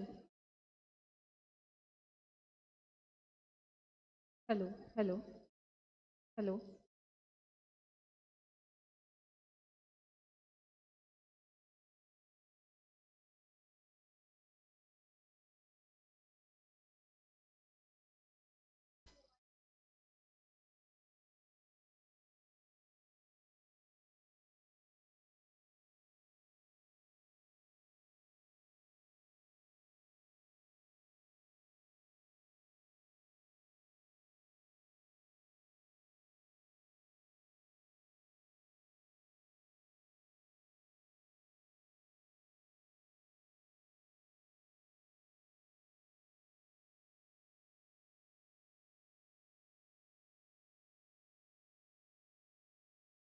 Hello.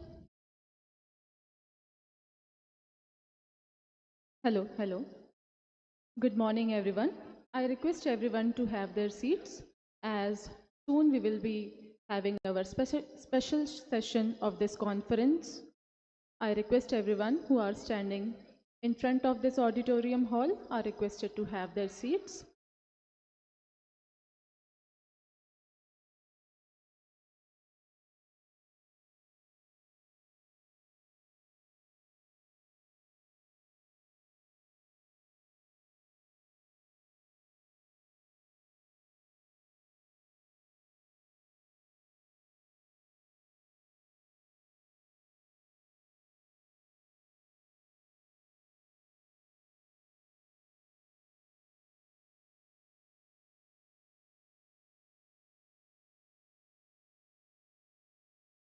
A very good morning to all the distinguished guests. All the scholars and dignitaries are requested to please come inside the hall and have their seats, as very soon we will begin our special session.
Hello. A very good morning to all the distinguished guests from all over the globe, respected faculty members, eminent scholars, dear students, ladies and gentlemen. It is a matter of great pride and honor to welcome you all to the two-day international conference on Rethinking Traditions organized by Guru Ghasidas Vishwavidyalaya in collaboration with International Center of Cultural Studies, ICCS, Bharat. It is a moment of profound pride for our university that today's chief guest is an eminent statesman, scholar, visionary leader, the Honorable Governor of Bihar, Shri Arif Muhammad Khanji, as our chief guest.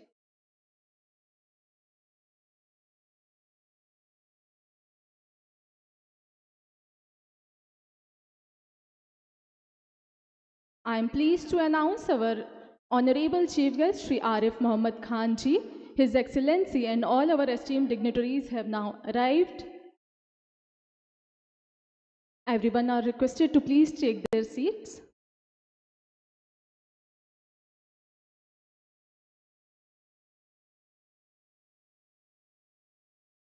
Ghasidas विश्वविद्यालय एवं अंतर्राष्ट्रीय सांस्कृतिक अध्ययन केंद्र के संयुक्त तत्वाधान में परंपराओं पर पुनर्विचार सांस्कृतिक व्याख्या में बदलते परिप्रेक्ष्य विषय पर आयोजित 2 दिवसीय अंतर्राष्ट्रीय संगोष्ठी में आप सभी का हार्दिक अभिनंदन है।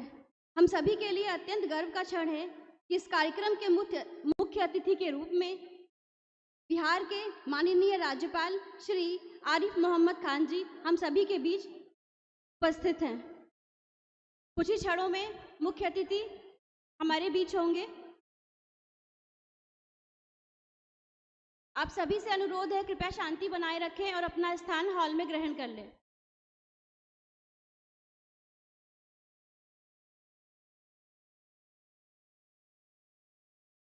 I request everyone to have their seats as very soon we will begin our special session of two-day international conference. Again, I request everyone for smooth conduction of this session. I request to please switch their cell phones in silent mode.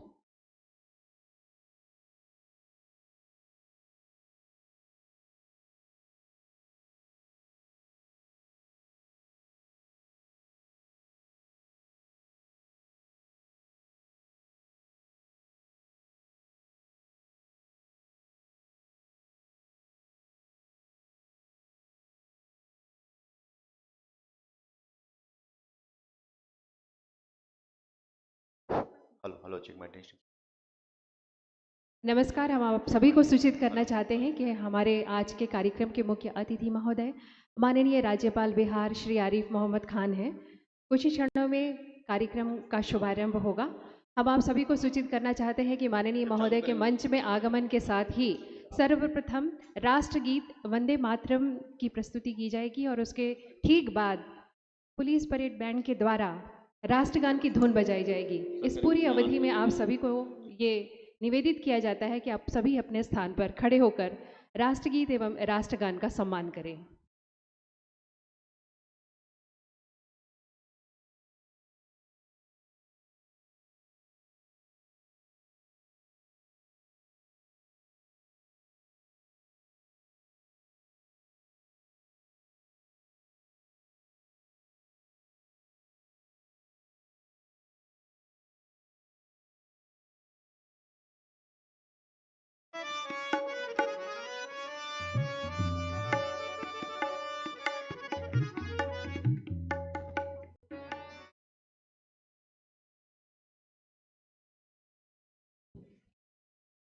Hello. Again, we welcome in the special session of two-day international conference. And soon we will begin our session as all the dignitaries will arrive.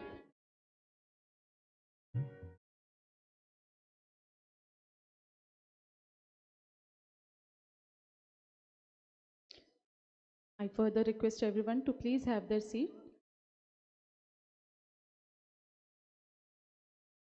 For smooth conduction of session, I request the audience to please switch their cell phones in silent mode.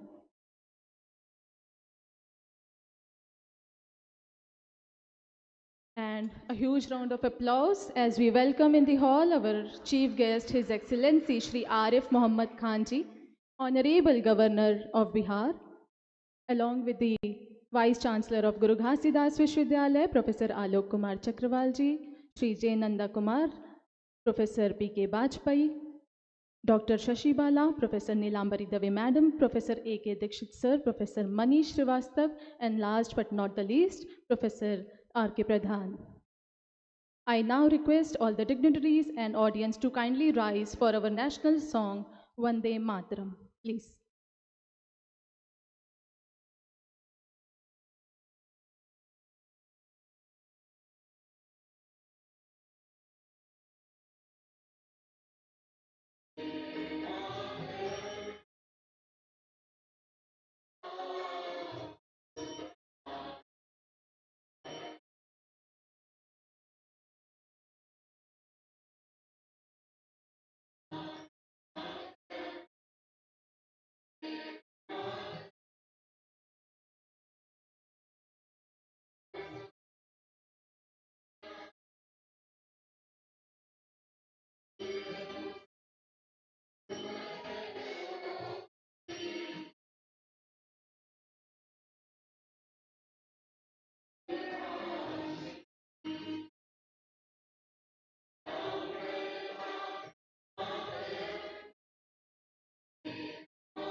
से अनुरोध है, कृपया सावधान police band से आग्रह है राष्ट्रगान हेतु।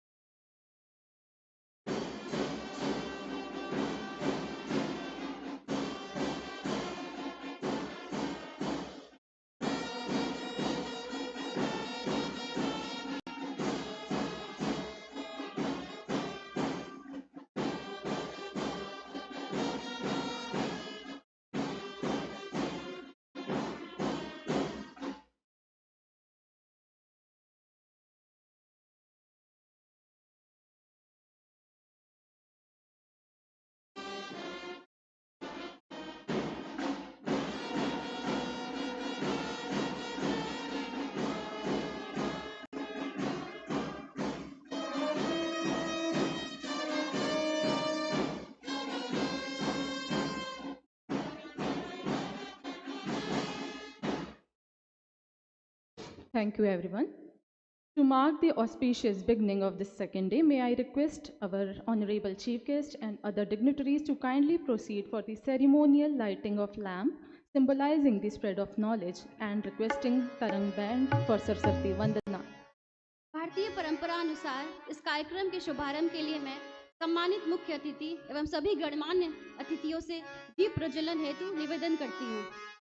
आइए हम सब अपने ज्ञान और समझ की लौ को प्रज्वलित करें और इस आयोजन की शुरुआत सकारात्मक ऊर्जा के साथ करें।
घासीदास विश्वविद्यालय हम सबका अभिमान है।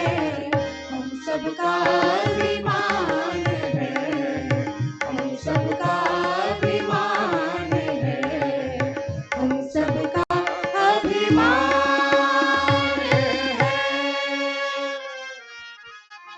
Give a huge round of applause for a wonderful performance by Tarang Band. Following another tradition of Bharat, Atithi Devo Bhava, may I now request our respected Honorable Vice Chancellor, Professor Alok Kumar Chakrawal sir, to kindly welcome and felicitate our Chief Guest, Honorable Governor of State of Bihar, Shri Arif Mohammad Khan ji, with his sapling and memento as a token of our respect and gratitude. Please give a huge round of applause, please.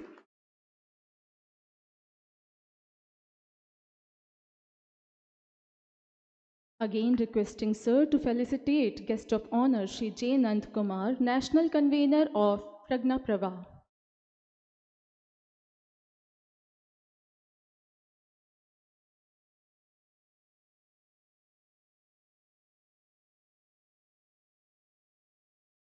Thank you, sir.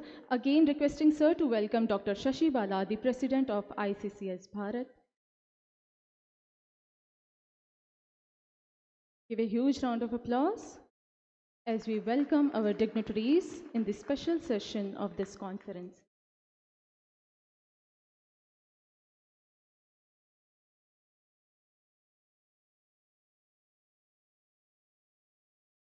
Thank you so much, sir.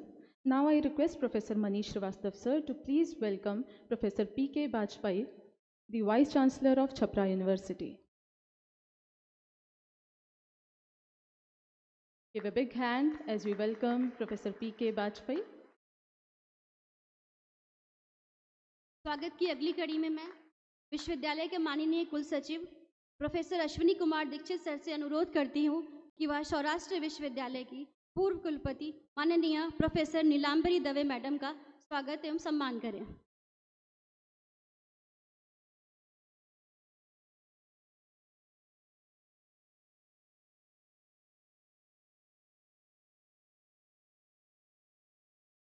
I request Professor R.K. Pradhan, sir, to please welcome the Vice Chancellor of Guru Ghasidas Vishwavidyalaya, Professor Alok Kumar Chakrawal ji. Please give a huge round of applause.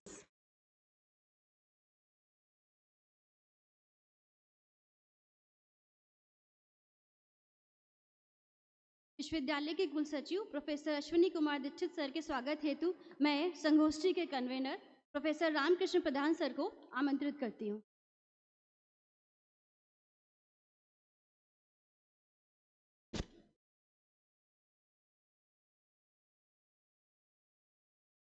यहीं पर स्वागत की कड़ी पूरी होती है और इस कार्यक्रम की अगली कड़ी में मैं विश्वविद्यालय के यशस्वी कुलपति जिनके उत्कृष्ट शिक्षाविद नेतृत्व, अकादमिक नवाचारों एवं कुशल मार्गदर्शन में विश्वविद्यालय दिन प्रतिदिन शिक्षा के क्षेत्र में राष्ट्रीय एवं अंतर्राष्ट्रीय स्तर पर नए नए कीर्तिमान स्थापित कर रहा है।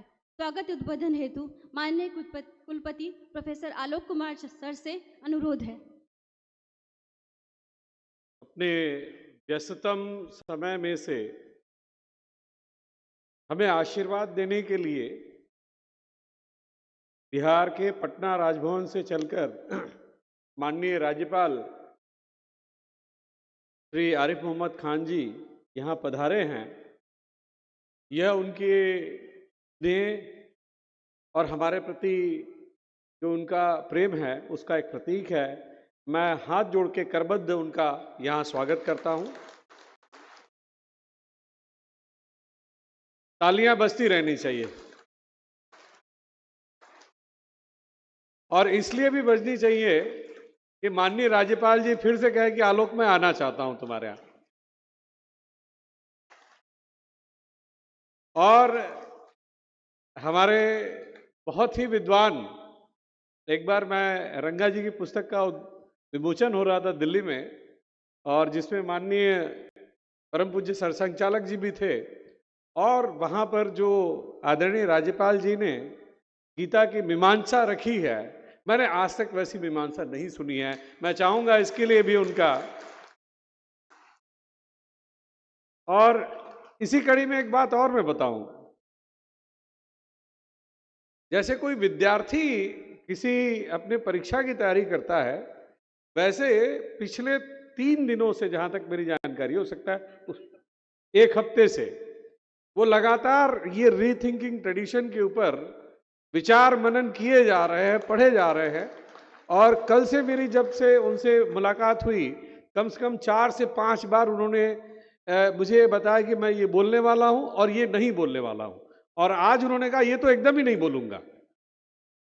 तो मैंने कहा मतलब ये जिजीविषा और इस तरह का ज्ञान के प्रति अदम्य समर्पण, ये हमारे लिए नतमस्तक होने जैसी बात है। मैं इनके प्रति अपने आप को नमन करता हूं अपना, और मैं चाहता हूं कि आप यहां पुनः बार बार इस प्रांगण में पधारें। परम आदरणीय जे नंद कुमार जी से मेरा बहुत मेरा मानना है कि पुराना परिचय है। नंद कुमार जी बताएंगे कि है कि नहीं कितना। अनेक बार इनके आर्टिकल वगैरह पढ़ता रहता हूं, कभी वीडियो क्लिपिंग्स में भी देखता रहता हूं। संगठन की जो एक परंपरा है उसकी बात मैं बताऊं। रायपुर में एक कार्यक्रम था, बड़ा कार्यक्रम था, और उसका आयोजन कोई अन्य विश्वविद्यालय कर रहा था, मगर अंतिम क्षणों में ऐसा हुआ कि नहीं, उस आयोजन का भागीदार गुरु घासीदास विश्वविद्यालय बनेगा। और ये गुरु घासीदास के विश्वविद्यालय की कमिटमेंट की भी पराकाष्ठा है कि हमने रायपुर में जाकर वो आयोजन किया, और वहां माननीय नंद कुमार जी हमारे मुख्य बौद्धिक देने वाले परम आदरणीय थे। और जब उनको मैंने सुना तो मुझे लगा कि इनके बौद्धिक तक पहुंचने में मुझे भी कम से कम 30-40 साल तो लग जाएगा। इतना गहन अध्ययन है प्रज्ञा प्रवाह के ऊपर जो इनका काम है, मुझे लगता है कि तालियां बजाने में कहीं कमी हो रही है। हमारे परम आदरणीय, जैसा कि मैंने कल बताया कि शशि बाला जी मेरी बड़ी बहन है, और उनसे मेरी ज़्यादातर मुलाकात कलकत्ता में होती है, दिल्ली में कम होती है, अन्य जगहों पर कम होती है। और शशि बाला जी ने, जो कि ICCS की हमारी प्रमुख भी हैं, उन्होंने इस बात के लिए अपनी सहमति दी कि इस विश्वविद्यालय में ICCS का एक इतना बड़ा कार्यक्रम रखना है। इसके लिए मैं सच में उनका दिल से आभारी हूँ, और चाहता हूँ कि इस कार्यक्रम में उनकी करतल ध्वनि से स्वागत किया जाए। हमारे मध्य में उत्तर प्रदेश के क्षेत्र के कार्यवाह परम आदरणीय वीरेंद्र भाई साहब यहाँ सभागार में उपस्थित हैं। मैं निवेदन करूंगा कि एक बार आप वहाँ अपने स्थान पर खड़े हो जाएं, और इस सभा में आपका सभी लोग करतल ध्वनि से एक बार उनका स्वागत करें। हमारे लिए ये गर्व की बात है कि हमारे विश्वविद्यालय से कुलपति बन के अन्य प्रदेशों में लोग जा रहे हैं, और इस विश्वविद्यालय को NAAC का एक्रेडिटेशन A++ मिला। उसमें बहुत बड़ा योगदान हमारे परमेंद्र कुमार वाजपेयी जी का भी है। मैं चाहता हूं कि आप अपने स्थान से खड़े हो जाएं, और इनका स्वागत जोरदार तालियों के साथ होना चाहिए, जो आज छपरा विश्वविद्यालय में इस समय कुलपति के पद को सुशोभित कर रहे हैं। इसी क्रम में प्रोफेसर नीलांबरी दवे जी, जो सौराष्ट्र विश्वविद्यालय की पूर्व कुलपति रह चुकी हैं, और संयोग से मेरी पत्नी भी हैं, तो मैं चाहूंगा कि उनका भी अच्छे से स्वागत किया जाए। हमारे मनीष श्रीवास्तव जी, जिन्होंने इस कार्यक्रम में अपनी पूरी शक्ति झोंक दी, मतलब वो मैं बार बार कहता हूं कि तेल जले बाती जले और नाम दिया का होए। मैं कुछ नहीं कर रहा, मैं तो बैठा हुआ हूं।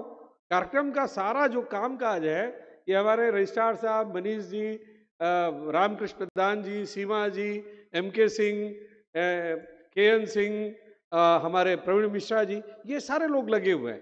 तो कार्यक्रम ऐसे, मैं तो बात आराम से, कहीं आपको लगा मैं बल ले रहा हूँ। तो इस कॉन्फ्रेंस के डायरेक्टर हमारे प्रोफेसर मनीष श्रीवास्तव जी का भी हम यहाँ पे चाहते हैं कि करतल ध्वनि से स्वागत किया जाए।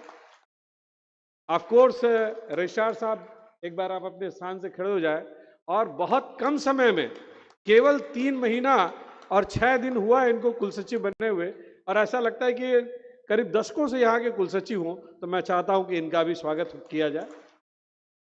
रामकृष्ण प्रधान जी, आप भी एक बार खड़े हो जाए भाई, इनके लिए भी ताली बजाए।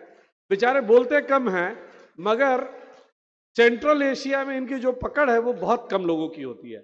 आप कजाकिस्तान, उज्बेकिस्तान, आर्मेनिया, किसी भी देश का नाम ले लीजिए, इनके 10-20 दोस्त वहां मिल जाएंगे। ठीक है ना। सेंट्रल एशिया में इनका बड़ा पकड़ है, तो अगर किसी को सेंट्रल एशिया में जाना है तो इनको पकड़िए, सभी लोग इनका नंबर ले लीजिएगा। इसी बीच मैं देख पा रहा हूं हमारे पटेरिया जी, जिन्होंने हमारे इस विश्वविद्यालय के लिए अपना सहयोग दिया, प्लीज एक बार अपनी जगह से खड़े हो जाए। पटेरिया जी हमारे विश्वविद्यालय के ही प्रबंधन विभाग के प्राध्यापक हैं, उन्होंने इसमें हमारा बड़ा सहयोग किया। हमारे बीच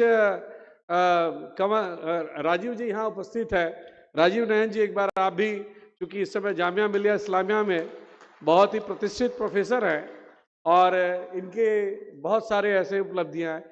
डॉक्टर गीता सिंह जी, आपका भी स्वागत है, जिन जिन का मैं नाम ले पा रहा हूं।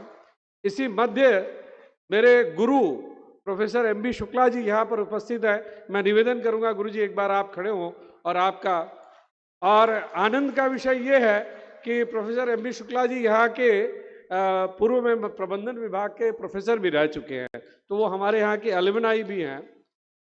इसके साथ ही साथ मैं नायरा मैडम का भी स्वागत करना चाहूँगा, जो आर्मेनिया से आई हुई हैं, प्रोफेसर बृंदा बेजले, प्रोफेसर एक्बोटा, और भी सबका नाम लेने, सभी का नाम ले पाना मुश्किल होगा।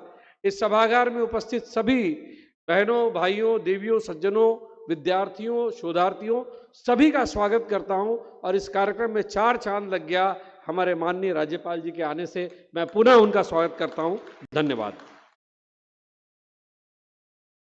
बहुत बहुत धन्यवाद sir. Moving ahead, as we know, the International Center for Cultural Studies (ICCS) Bharat has been playing a vital role in promoting dialogue among Asian civilization and indigenous cultures across the world. Dr. Shashi Bala, as the president of ICCS Bharat, has been at forefront for promoting cultural awareness.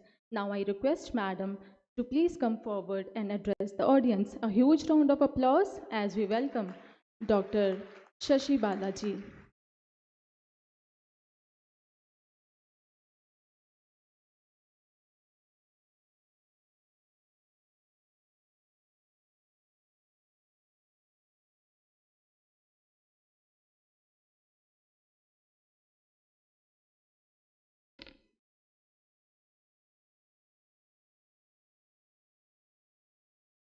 नमस्कार।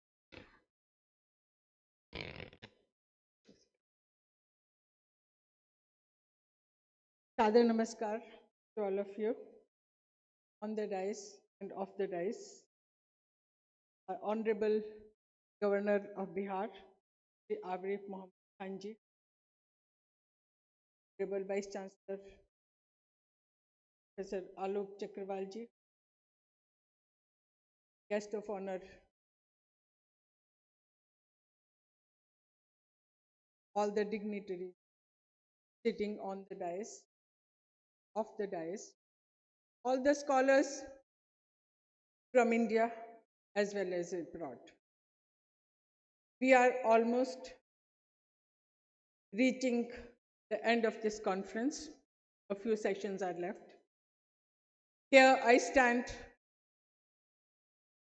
on behalf of ICCS, not to say goodbye, but to say Namaste, Punar Milanaya.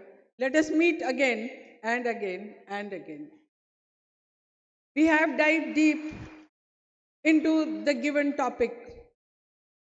Large number of scholars have presented their papers on rethinking traditions, shifting perspective of cultural interpretation.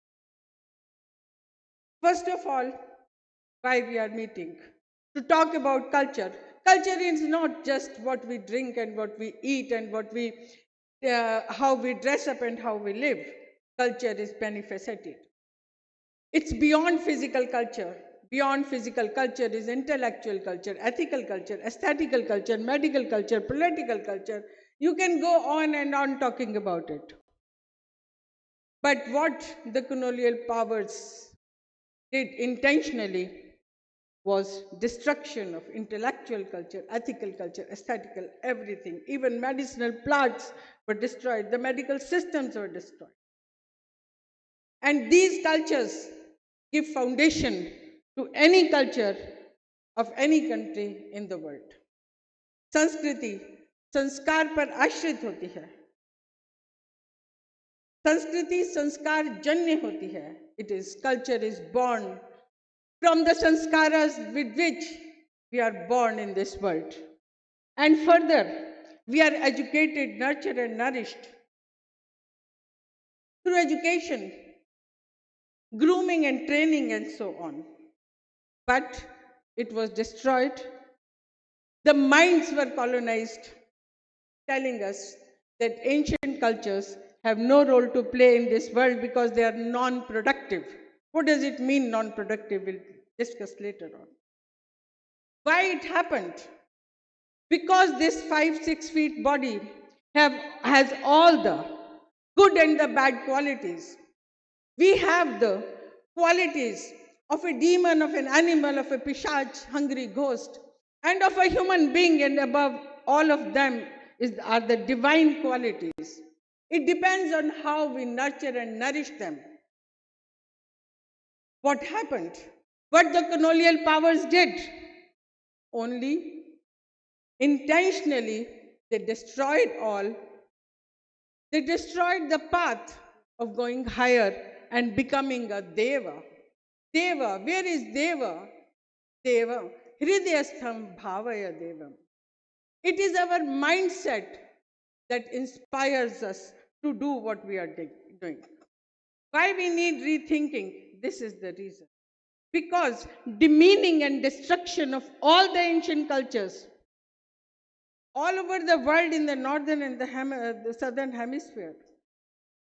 What happened? It resulted in loss of human values globally. Now, why we stand here? Because India has a role to play and ICCS is here to support. The scholars, the academicians, all kinds of people who can work for humanity. So all over the world, people are talking about sustainable development, peace and brotherhood, but how will it come? So we have to rethink. We need information. Above information is knowledge, and above knowledge is wisdom. The difference between knowledge and wisdom is that wisdom means when knowledge is combined with odd values, it becomes wisdom. It becomes pragya. Pragyanam Brahma. And that is what the whole world needs. It is not only India. India is just giving support and helping. The conference here, as Professor Chakraval said, I gave my acceptance, but it is Asha Atita. It is beyond our imagination. The number, the scale, everything, whatever has been done here, the counting of papers and events, I would say, na bhuto na bhavishyati. What is tradition? Tradition doesn't mean that we are only following something that happened millennia ago. Kshane kshane yannavatam upaiti tadev rupam ramaniyataya. उस परंपरा में, उस tradition में पेड़ वही रहता है, नए पत्ते फूल और फल आते हैं, झड़ते हैं, फिर नए आते हैं, परंतु उसका जो कोर है, that remains the same. And that is tradition, and that we have to preserve, because that it has proved itself that it was so far as there were indigenous tradition, ancient traditions, the world was much, much more, I would say, better to live than it is today. Shifting perspectives for cultural interpretation. Why we are thinking, sir, about it? It was declared even by UN that ancient cultures have no role to play, so you are to destroy them. Huge number of people were, there was a genocide. How many people in this hall? I would like to have a question that people know that Hitler killed Jews, but how many people know that how many Indians were killed in Europe on the orders, following the orders of Hitler? I have been to that place where the earth was soaked by the blood of my forefathers. Why they were killed? Because they looked different, they thought different, they spoke differently, their traditions were different, their culture was different. Is it allowed? Would you allow anybody to kill kill anybody who is not like you, who doesn't think like you. This world cannot be divided into two, whether you are like me or not. If you are not like me, then you have no role to play in this world. We cannot do that. Life cannot be lived only on the physical plane. We have to nourish the mental sphere, the spiritual sphere, where one transcends the levels of existence of this world and thinks higher. When we think higher, then we do better. And when we do better, then we can create a beautiful world to live in.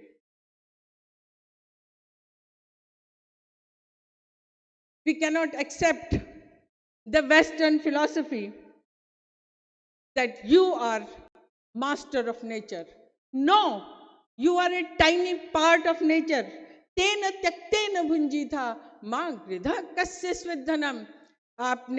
You have born in this world. You will enjoy, you will eat whatever you need. This earth, this Mata, the Bhumi Mata will give you everything. Mata Bhumi Putro Ham Prithivya. But you cannot exploit it. What we have to do. Where is the solution? Who will tell us? Who will show us the path? These are the ancient traditions that show us the path. Because they are the worshippers of plants and rivers, mountains and stone. Whatever is there in nature is to be worshipped. When you worship something, you will not destroy it. Why we are meeting? Because there is a reawakening all over the world. Suppression, depression, killing, destruction, demeaning has happened. But now, no more. All of us have gathered here with a single pledge that we want to bring a change. There is a determination in our minds that we have to save the earth, we have to save nature, we have to save humanity, we have to serve it, we have to revisit, we have to re-establish the ancient values, we have to give them dignity, give them respect by researching, sharing our ideas, and that is the meaning of Sammelana. Here we have gathered together to discuss, to share our ideas. There can be Shastrarth. You may differ from my ideas, I may differ from your ideas, but we have the same goal, the same vision. Yeah, my time is over. So anyway, we'll meet sometime later. What kind of papers were presented? I'm not going into those details, but we have to follow the mottos of life given by all the ancient traditions, where there was brotherhood, where there was less suffering than today. We do not believe in the European concept of survival of the fittest. Everybody born in this world has the same right of existence. That is why we have to work hard.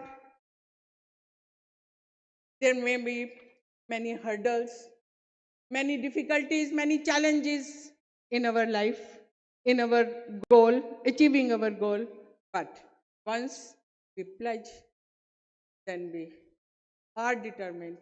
We cannot say no to it. So we'll meet sometime again later on that why we should do this.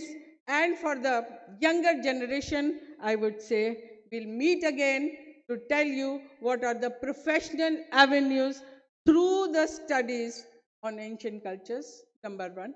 And number two, what kind of projects can be taken and how valuable they are for saving the world.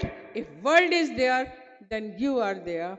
If you are there, then the world is there. So it's all interdependent. We are all interdependent.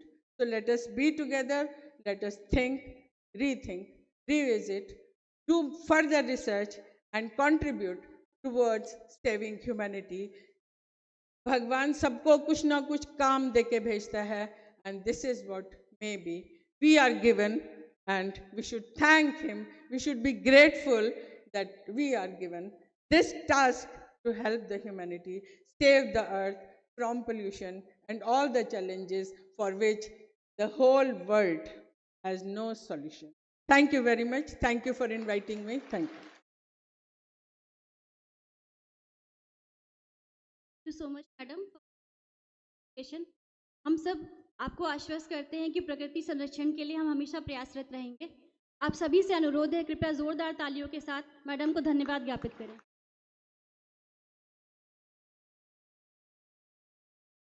प्रज्ञा प्रवाह भारतीय सभ्यता के विचार, मूल्य और ज्ञान परंपरा को शैक्षणिक तथा सामाजिक विमर्श में प्रतिष्ठित करने के लिए समर्पित एक महत्वपूर्ण मंच है।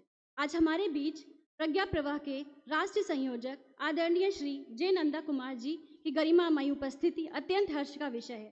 भारतीय ज्ञान परंपरा तथा भारतीय चिंतन की वैज्ञानिक जड़ों पर आपका गहन अध्ययन और व्यापक दृष्टिकोण हम सभी के लिए प्रेरणा स्रोत है। मैं आदरणीय श्री जे नंदा कुमार जी से विनम्र अनुरोध करती हूँ कि वे अपने उद्बोधन से हम सभी का मार्गदर्शन करें।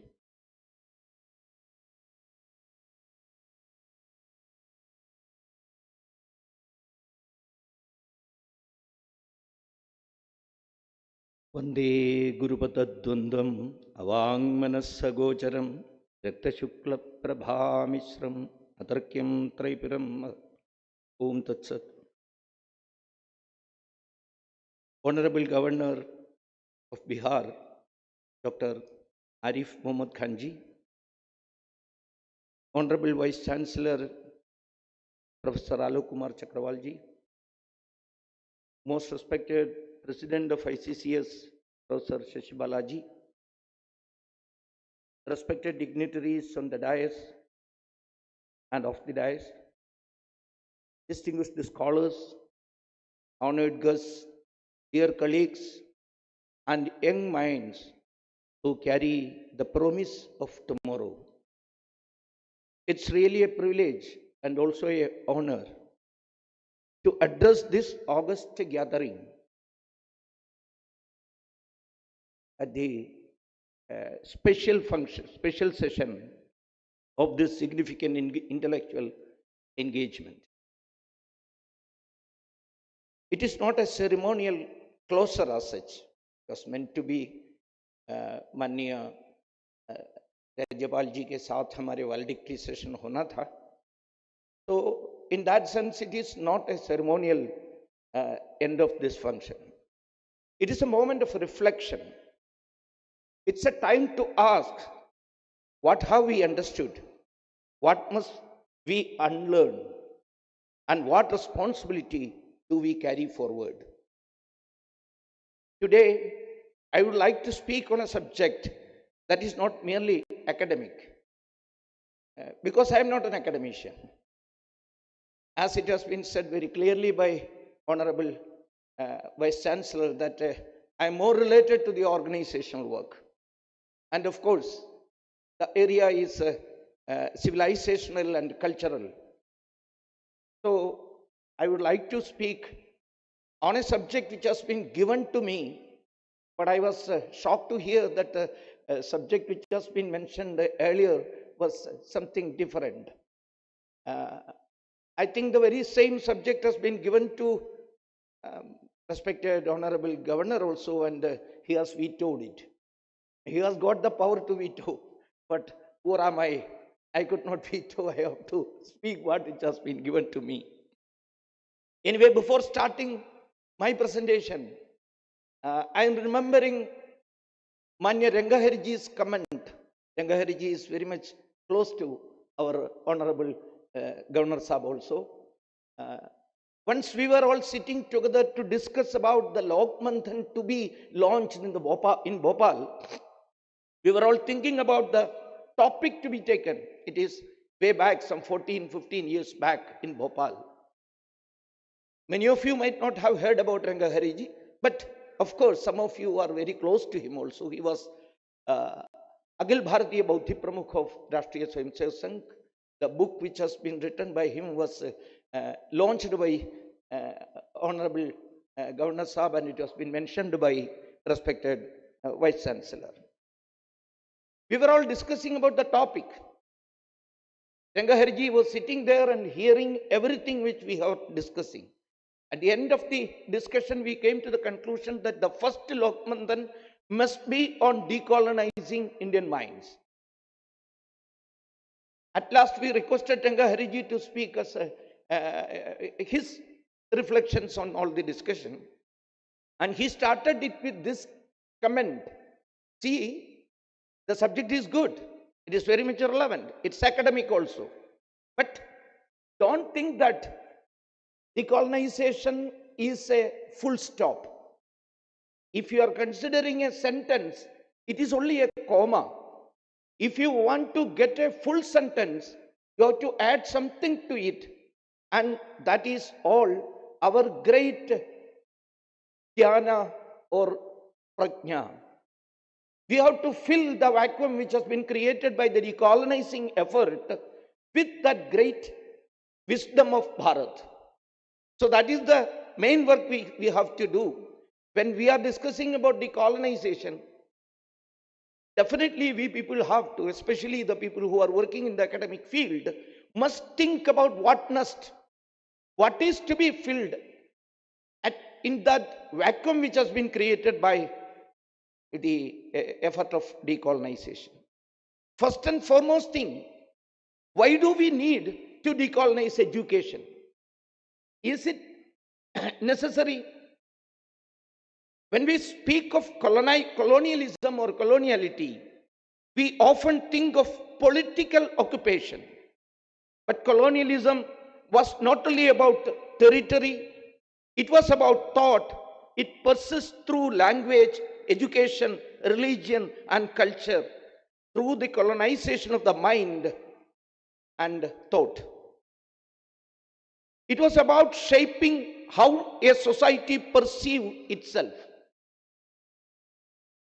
Colonial education systems were designed with a purpose to create minds that admired the colonizer and distanced themselves from their own civilizational roots. That's the greatest danger which we are facing because of the colonization. Knowledge was centralized. Western epistemology was presented as universal, scientific, and rational, while indigenous knowledge systems were often dismissed as myth, folklore, or superstition. This created a silent but deep psychological shift. Over generations, societies began to internalize a hierarchy of knowledge. The colonized mind began to seek validation externally. Intellectual self-confidence eroded. Civilizational memory fragmented. Decolonizing education, therefore, is not an act of rejection. We have to think very deeply about that. It is not an act of rejection. It is an act of restoration. It is the restoration of epistemic dignity. It is the reclaiming of the right to interpret reality through our own civilizational frameworks. So, our own civilizational framework for everything, education, research, content building, everything. Another question arises. I am just giving some points only. I will not take more than the time which has been allotted to me. If at all time has come, please give me a signal and I will stop there. Some may ask, is an interconnected global academic system, is decolonization practical? Yesterday also, one of our presenters were saying that I don't think that it is fully practical. Does it risk isolation? The answer is clear. Decolonization is not isolation. It is participation with self-awareness. We do not reject modern science. We do not deny global dialogue. Instead, we insist that knowledge must be plural, not monopolized. A truly global academy must recognize that civilization across the world, whether in Asia, Africa, the Americas or Oceania have produced and structured systems of philosophy, logic, governance, medicine, ecology, and pedagogy. Plurality strengthens universality. That is the key word about the necessity and the possibility of global decolonization. So decolonization is not against anyone, not anti-West. It is pro-balance. Of course, I have heard many of the paper presentations in which it has been very clearly mentioned about the research methodology and everything. From colonial to indigenous frameworks, we have to change the methodology. Let us examine research methodology. Colonial research frameworks often operated on certain assumptions. First, the researcher is separate from the society. He is so-called neutral and detached. Second one, communities are objects of study. We are not part of the community, but communities are objects of study. Third, knowledge must be fragmented into disciplines. And fourth one, spiritual, ethical, and ecological dimensions are secondary. In contrast, indigenous knowledge systems are holistic. They recognize interconnectedness. परस्परम भावयन्तः श्रेयः परमवाप्स्यथा, ऐसा तो भगवत गीता में भी हमको पढ़ने को मिलता है. Interconnectedness between human and nature, knowledge and ethics, theory and practice. To shift methodology, we must undertake several transformations. Let us go through what are the major points which have to be taken into consideration when thinking about the shifting of or changing the our methodology. First and foremost thing, we have to reclaim indigenous epistemology. Knowledge is not only empirical observation, it includes experience, interpretation, testimony, and ethical insight. Ancient traditions developed systematic ways of validating knowledge through reason, observation, lived experience, and community consensus. These were not informal practices, they were rigorous intellectual systems. Second, restore holistic thinking.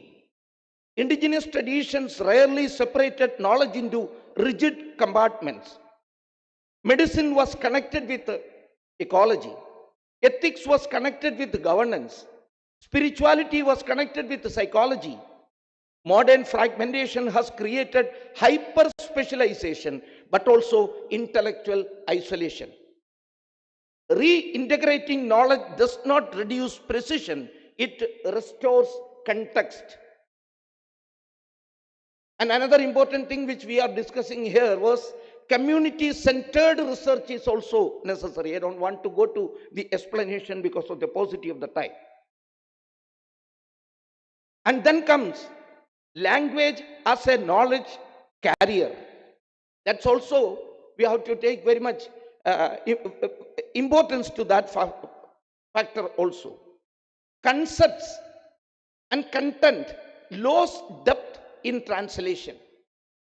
It has also been deeply discussed in many of the sessions that about the translation and non-translation.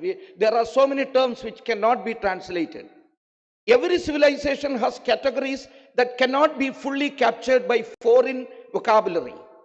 Reclaiming indigenous languages is not emotional nostalgia, it is epistemological necessity. So now come to the almost the last point which I have to mention. The way forward. What is the way forward? How we can constructively decolonize our education system? How we can bring back our traditional indigenous methods? First, we must have the intellectual courage. That's the main thing. We must have the courage to face and call a spade a spade. We must means the academicians, the so-called intellectuals. Second, curricular reform. Universities must include indigenous texts, philosophies, and research methodologies, not as electives, but as foundational components. And another is interdisciplinary integration. A part of it has been already mentioned. Ancient knowledge system often transcended disciplinary boundaries. Modern academic must rediscover that integrative spirit. And the last one, global indigenous dialogue. It is happening here. We are all discussing this particular point together. That is a first step, the preliminary step or elementary step of a global indigenous dialogue. Civilizations across continents are engaged in similar struggles. Collaboration strengthens intellectual resurgence. There are so many movements going on all over the world. We have to identify it also. Many great thinkers of America, Africa, even in the many of the places of Europe also, the indigenous thinkers are coming out and they are trying to decolonize themselves. Nigerian novelist Ben Okri, who got the Booker Prize some years back, he once mentioned about these problems, the dangers which have been created by the colonial masters. He used to say, if you want to destroy a nation, poison its stories. Poisoned stories, those who are reading the poisoned stories will be demoralized. The demoralized minds will start talking the very same demoralized stories to itself. That's a great danger. It will end up in a complete, ultimate psychic destruction. So, to come out of it, we have to decolonize, we have to think about our tradition positively. Another important personality, many of you must be very aware about that particular personality of Nigeria, Kenya, Ngugi wa Thiong'o. I'm not very much familiar with that term, but he is the person who coined the term decolonizing minds. Last year, he passed away. He also was of the opinion and also surrendered his whole life for the decolonization effort. He simply changed his name even. He was baptized and given the name James Ngugi, but he changed the name and transferred it into the local language. The same efforts are going on in the different nations of Asia also. Asian civilizations are re-examining their philosophical foundations.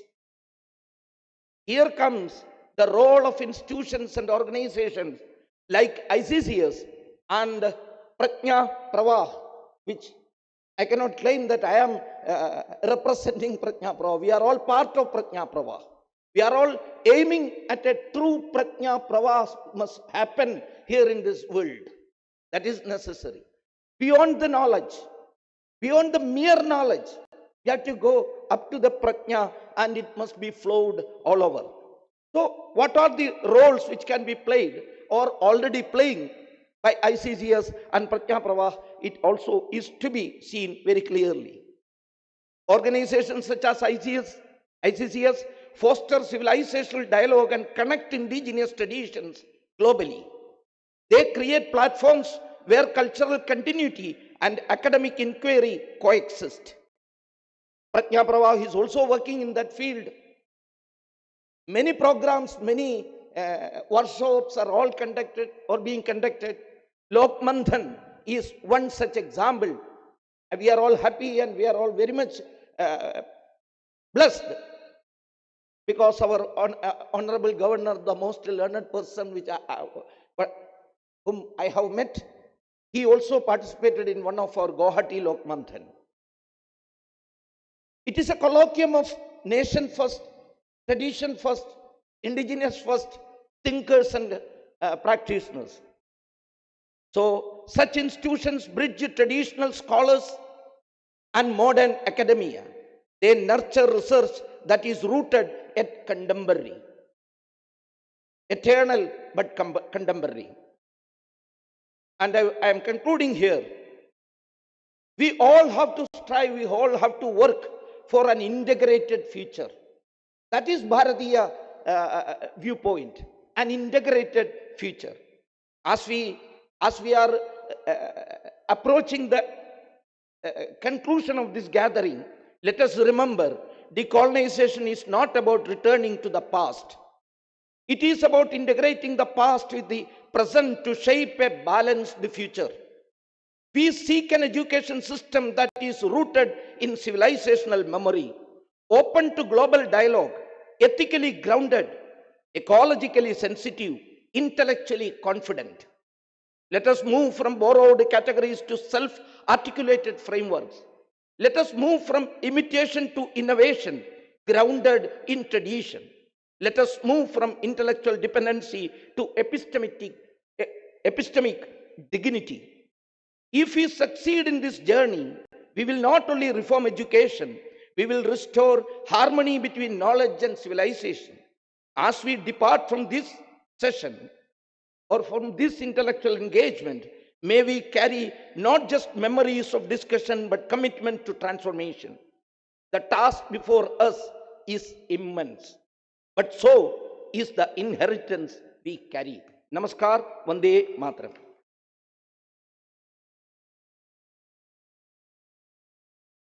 Thank you so much, sir. Now it's time to have a brief on the events of the conference by the convener of the program, Professor R.K. Pradhan, sir. Please, sir. Good afternoon, everyone.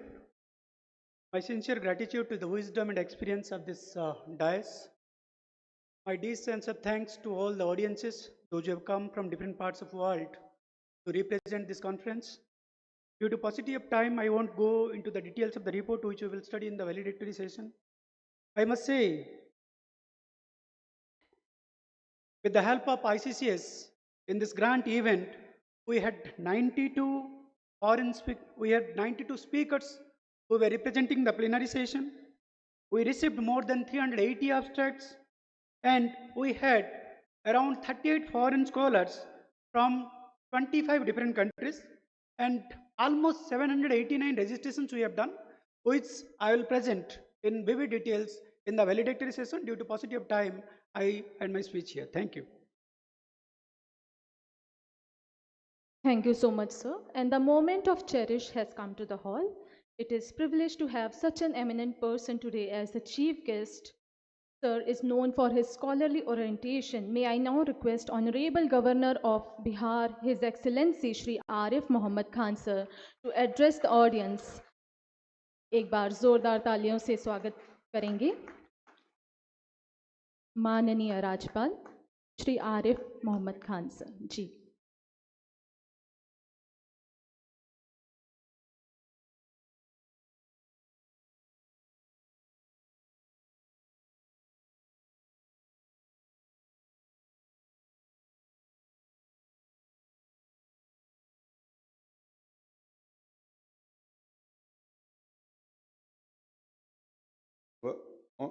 Esteemed Vice Chancellor of Guru Ghasidas University, Professor Alok Kumar Chakravalji,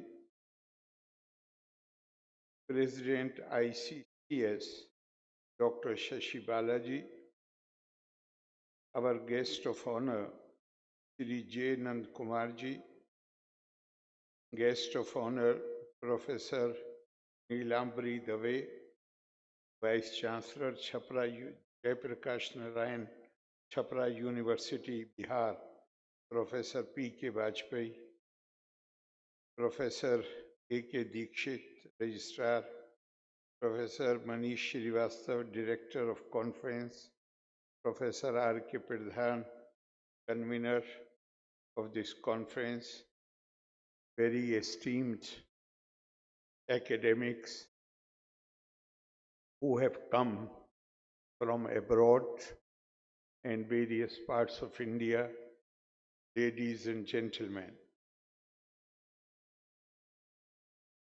First, I would like to thank the Vice Chancellor Shri Alok Kumar for inviting me to this conference, which is discussing a very, very challenging question, which is being raised not just in India, in other parts of the world as well.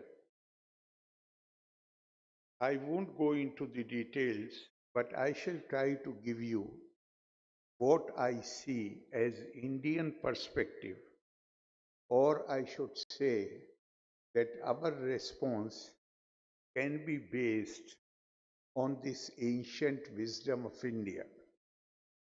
Gurudev Rabindranath Tagore, in one of his famous essay, The Call of Truth, he wrote, he articulated the importance of a refusal to surrender the dignity of intellect to the keeping of others. He said, India cannot attain true independence unless it is recognized that its foundation is in the mind, which with its diverse powers and its confidence in those powers goes on all the time creating Swaraj for itself. Before going further, I don't exactly remember the quote, but it says that you cannot be bullied beyond the point which you permit. Cannot be. It is not possible. Another reference from Gurudev Rabindranath Tagore. He said, I love India, not because I cultivate the idolatry of geography, not because I had the good fortune to be born on her soil, but I love India because she has saved through tumultuous times the living words that issued from the illuminated consciousness of her children. This I have referred to only to highlight the importance of knowledge in our civilization and in our culture. Further, Gurudev he quoted in a line from Upanishad, Satyam Jnanam Anantam Brahma, Shantam Shivam Advaitam. Truth is Brahma. You can also say Brahma means God or Supreme Spirit. You can say that truth is God is truth, but it can also be said in this way that truth is God, which Mahatma Gandhi used. Wisdom is God. Peace is God. Goodness, Shivam, is God. And unity of all beings, perfect union, that is Advaitam, is God. Thus we know that what India truly seeks is not the peace which is in negative or in some mechanical adjustment, but peace which is in goodness, Shivam, which is in truth, and which is in perfect union.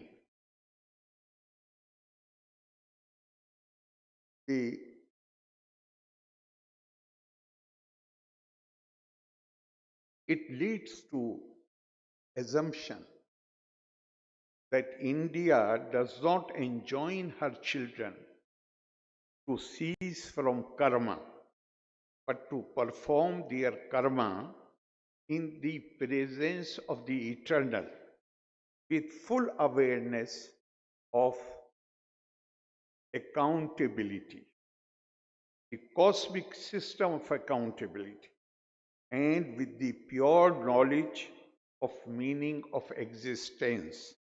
Brahma nishtho girhastha syat tat gyan parayana yad yad karma pirkirvita tad brahmani samarpayet. The consciousness, awareness should be there that whatever we are doing, whatever work I do, that should be done with the awareness as if this is an offering to the deity in whom I believe. So your action also become an act of worship. And this reference ends with a prayer which says, Ya eko varna bahuda shakti yogat varnan anekan nihitartho darhati vicheti chante vishvam ado sa deva sano buddhaya shubhaya samyu naktu, which means that the divine is one, is above all color distinctions, who dispenses the inherent needs of people of all backgrounds, diverse backgrounds, of all colors, who comprehends all things from beginning to the end. Let him unite us. Unity does not happen among same kind of people. They are one and same. When we talk of unity, it means we are talking about the unity. We are not talking about uniformity. We are talking about unity of people with diverse backgrounds. And now I am going to say certain things which may sound like self-praise. Therefore, before that, I want to narrate a small anecdote from Mahabharata. On the 16th day of the war, Karna assumed the command of the Kaurava side. And that day in the morning, Mother Kunti had revealed to him that he is a Pandava, he is the son of Kunti, and urged him to change sides, which he refused. But he promised to Mother. He was abandoned by the mother because he was born before her marriage. That day in the morning, she goes and tells him. So he refuses to change sides, but he makes a promise to his mother. He says, the world has known you as mother of 5 sons. And even after this war, you will continue to be mother of 5 sons, which meant that either Arjun will be killed or I will be killed, but I shall not touch the other 4 people, 4 persons. In encounters with the other 4, he attacked them, but without injuring them. Attack was so ferocious that rumor was spread, yet that Yudhishthir's condition has become very serious. Arjun learnt about it and he told Bhagwan Krishna that first I want to go and know about the welfare of my elder brother.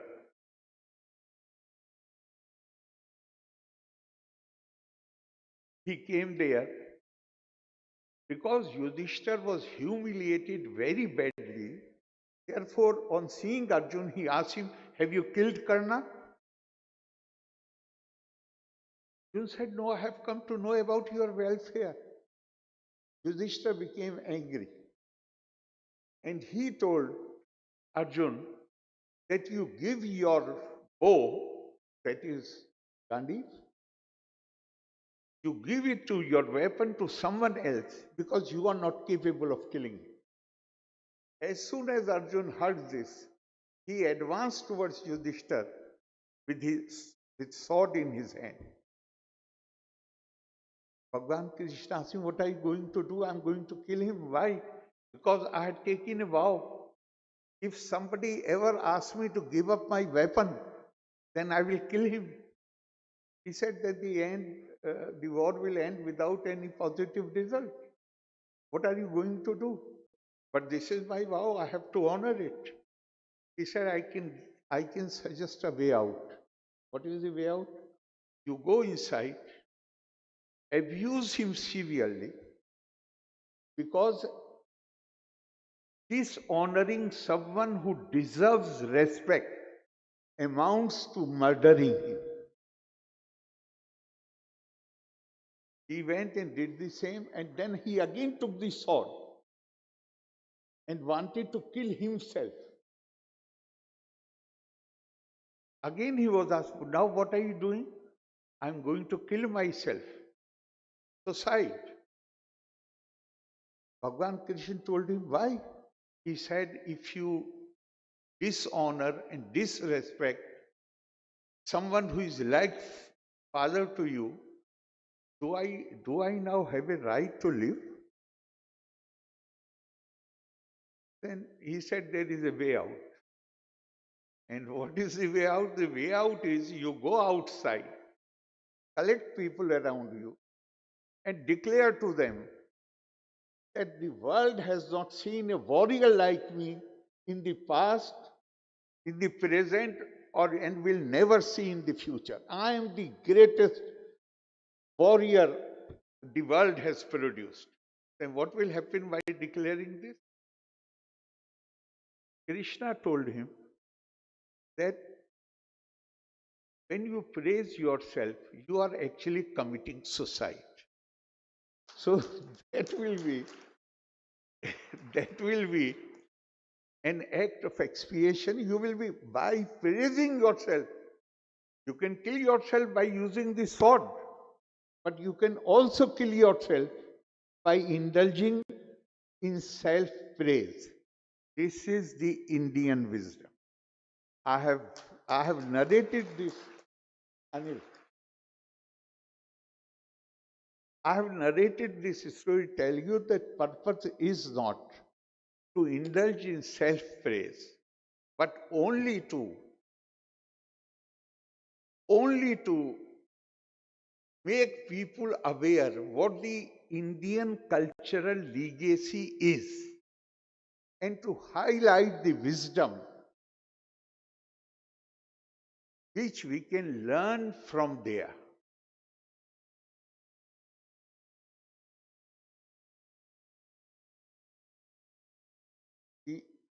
Something Vice Chancellor had referred to, even Nand Kumarji had said that I had vetoed the theme. No, I have not done that. I have not done that. I have merely said that I shall try to put things in Indian perspective, because I refuse to accept that somebody, I believe in the theory of karma. Karma has its consequences. Gandhari told, after the war, Gandhari told Lord Krishna, she said, "Do you realize I was mother of 100 sons? You could have spared just one of them so that I do not die childless." Bhagwan Krishna told her back, he said, "Who am I to take the lives of your 100 sons? It's your and their karma's consequence." Then he said, He said, you do not remember. But when you were a child, a princess, you were fond of cooking, you used to go, you were a princess, but you used to go to the kitchen. And one day you took the boiling water and threw it on the floor outside the kitchen, which killed 100 eggs of an insect. And that insect cursed you. She protested. She said that was the innocent act of a child. He said, you may be child, you may be aware, you may not be aware, but karma has its consequences, either in this birth or in the later birth. But you can't escape the consequences. Therefore, I look at it that all these invasions and colonize India, a society which was known before invasions and before colonization. This was the society which was known as knowledge civilization. And I had earlier told you I'm going to say things which will sound as if I'm indulging in self-praise. I'm going to quote.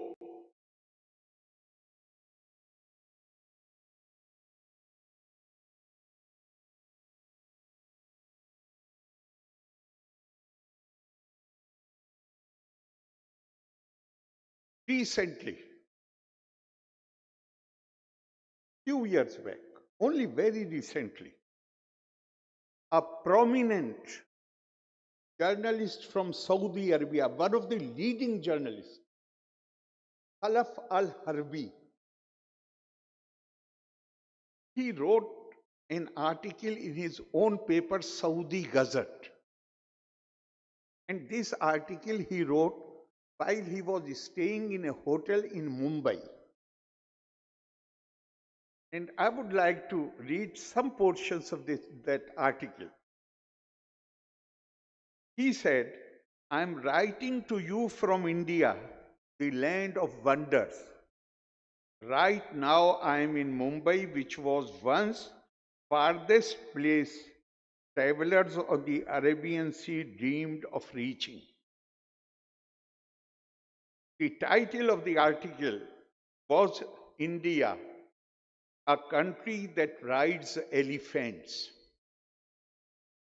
He further wrote, in India there are more than 100 religions and more than 100 languages, yet the people live in peace and harmony. They have all joined hands to build a strong nation that can produce everything from a sewing needle to the rocket which is preparing to go to Mars. I must say, he further writes, I must say that I feel a bit jealous because I come from a part of the world which has one religion and one language, and yet there is killing everywhere. No matter how the world speaks about tolerance, India remains the oldest and the most important school to teach tolerance and peaceful coexistence, regardless of the religions, social, political, or ethnic differences. He goes on to state that the stereotypical picture of India in the minds of many is linked to poverty and backwardness, which is a totally false picture which has nothing to do with reality. And further he says, it's a picture which was created by our extreme judgment of things. When we were poor, before the era of oil, the picture of India in our minds was linked to richness and civilization. But immediately after our financial conditions improved, we converted India's picture to one of poverty and backwardness. If we had any sort of wisdom, we would never have been occupied by India's richness or poverty.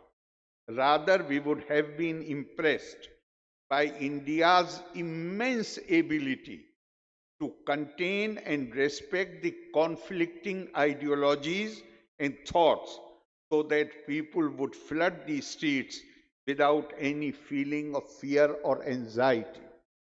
He tells the Arab world that diversity and coexistence of thoughts and beliefs are in the DNA of Indian culture. The Indian people are distinguished in many ways. They are great people. Nobody can deny this fact except the envious or the ungrateful. Now recall what the rishis of the Upanishad have said earlier and compare with the words of the Khalaf Harbi. Har teshu istriya pursho Nana varna pirkirtite, Nana dev archane yukta, Nana karmani kurvate. This is not a recent composition. More than 2000-year old. The women and men of India come from different racial stocks. They worship different gods. They practice different rituals and customs. And with all these differences, they make one people. When Adi Shankara started from a village at a very young age, a village in Kerala, he went around the country. The country was politically fragmented into tiny pieces. This was more than 1,000 years back. Even in 1947, when India became free, we had more than 565 states. So India was politically fragmented. But that young man who started from Kerala, he established 4 mutts in the country to highlight the spiritual and cultural oneness of India. Politically, oneness was not there. But spiritual and culture, sense of spiritual and cultural oneness must have been there. That is why Adi Shankara thought of building the, what is the, he took 4 lines from 4 different Vedas. And remember this, that today even UNESCO, United Nations body, they have recognized that Rig Veda is the earliest book available in the earliest book of the world available today. And what these, he gave one Vedic statement to 1 mutt each.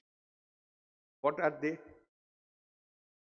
Ahem Brahmasmi, Tattvamasi, Ayam Atma Brahma, Pragyanam Brahma.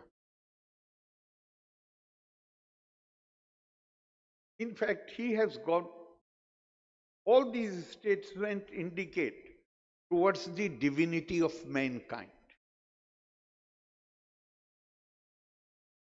I'm using the word mankind, not man. Mankind. Elsewhere he says, Shulokardhene Privartyani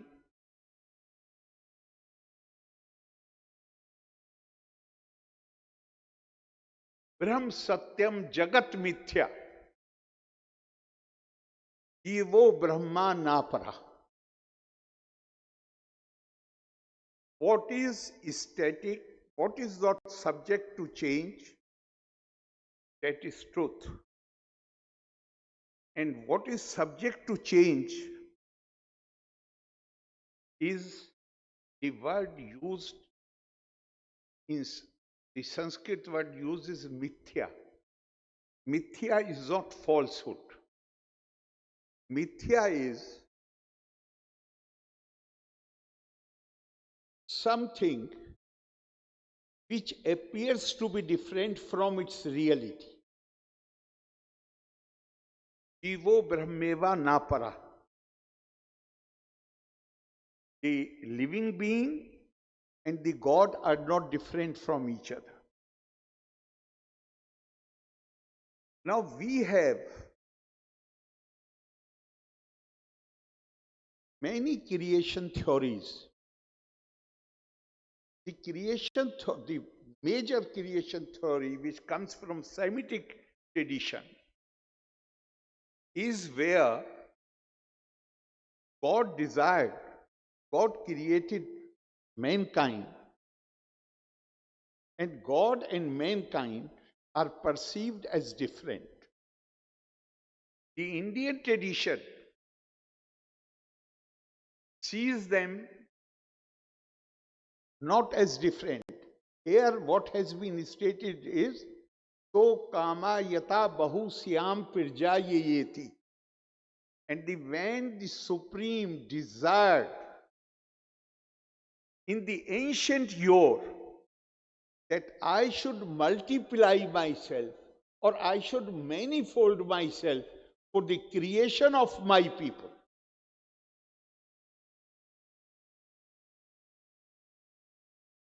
I'm not making any, I firmly believe that every people have a right to develop in accordance with their genius.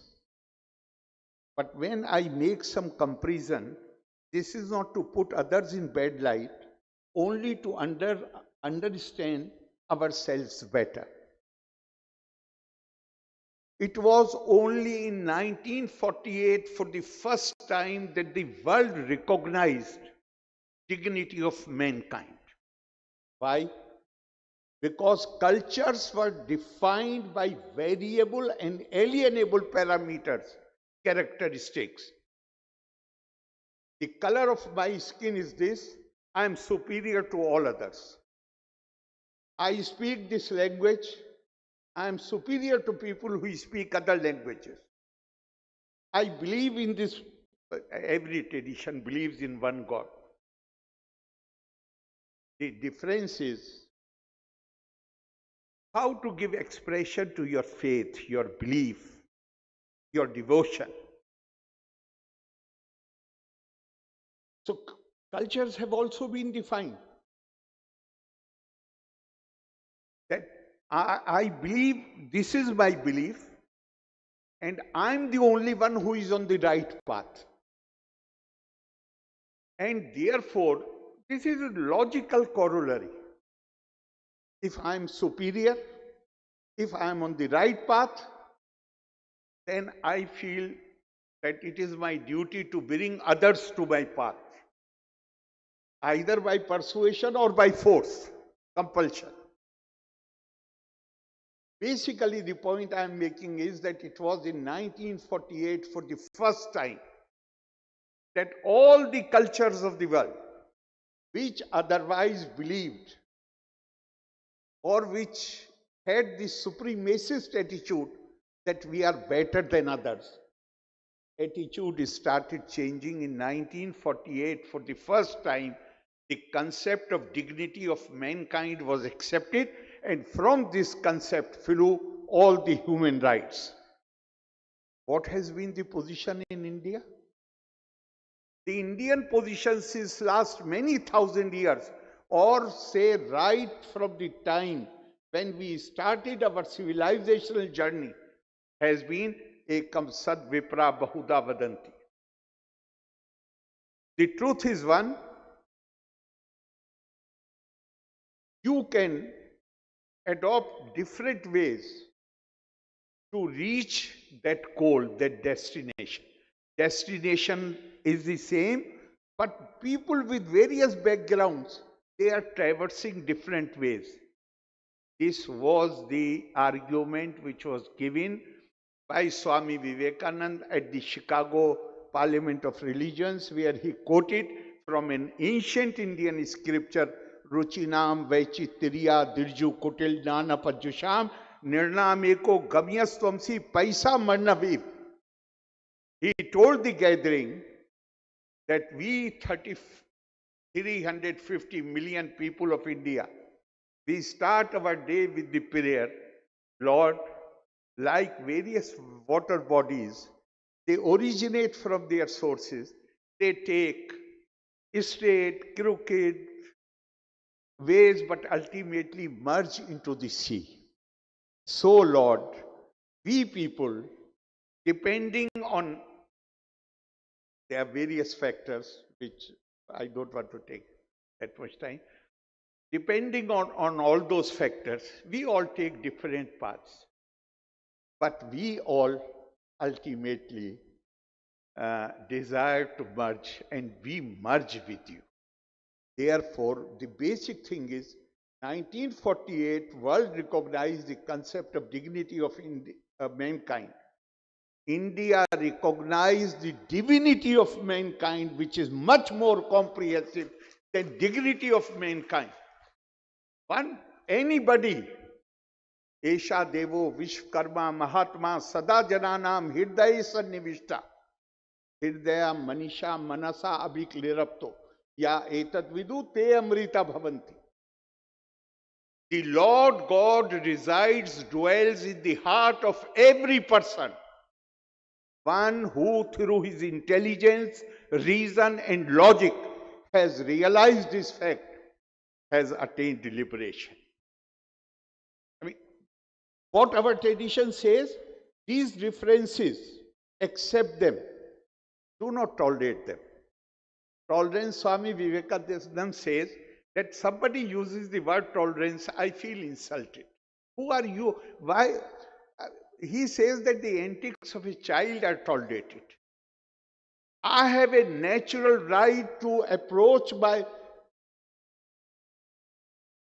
to give expression to my faith in a manner that suits my genius. You are not going to determine that. No one else can take decision, can be judgmental about others. So Indian tradition emphasizes basically the freedom of spirit. Right from the time we started our civilizational journey. And Swami Vivekananda has spoken on this subject again and again.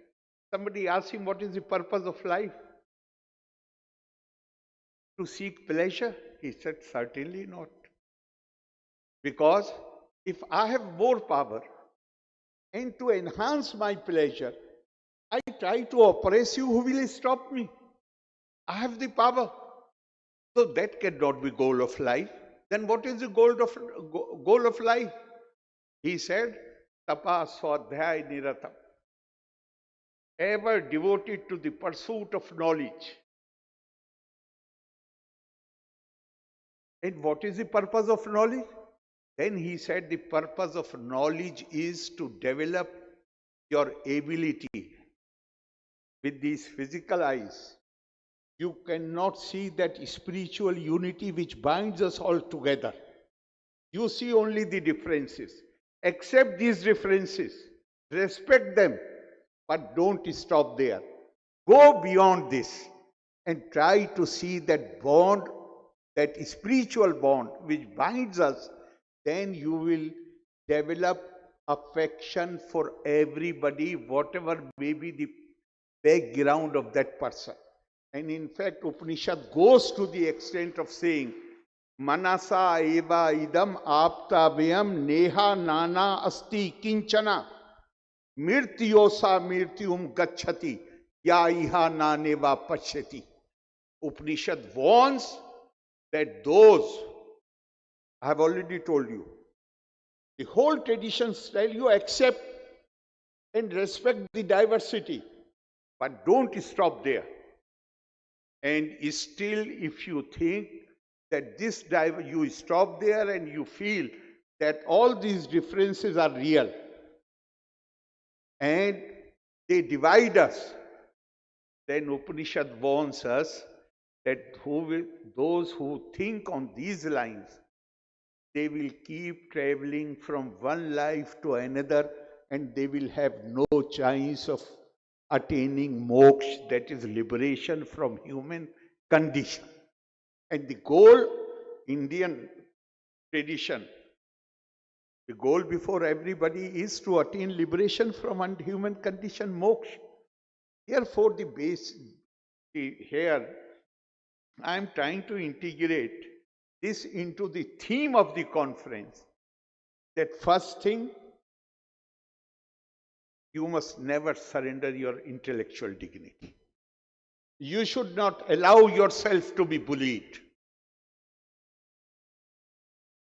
And we must always be aware of the consequences of karma. Nothing is hidden from that accountant general. We will pay either in this life or in the coming life. But we will have to, whatever we do, they will revisit us.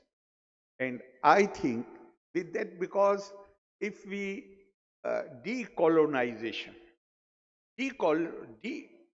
I'm not just decolonization, but even invasions, they were the logical fallout of that supremacist thinking that we are superior to others. And if we are superior, we must have dominance over them. What India really neglected, we were known as knowledge civilization.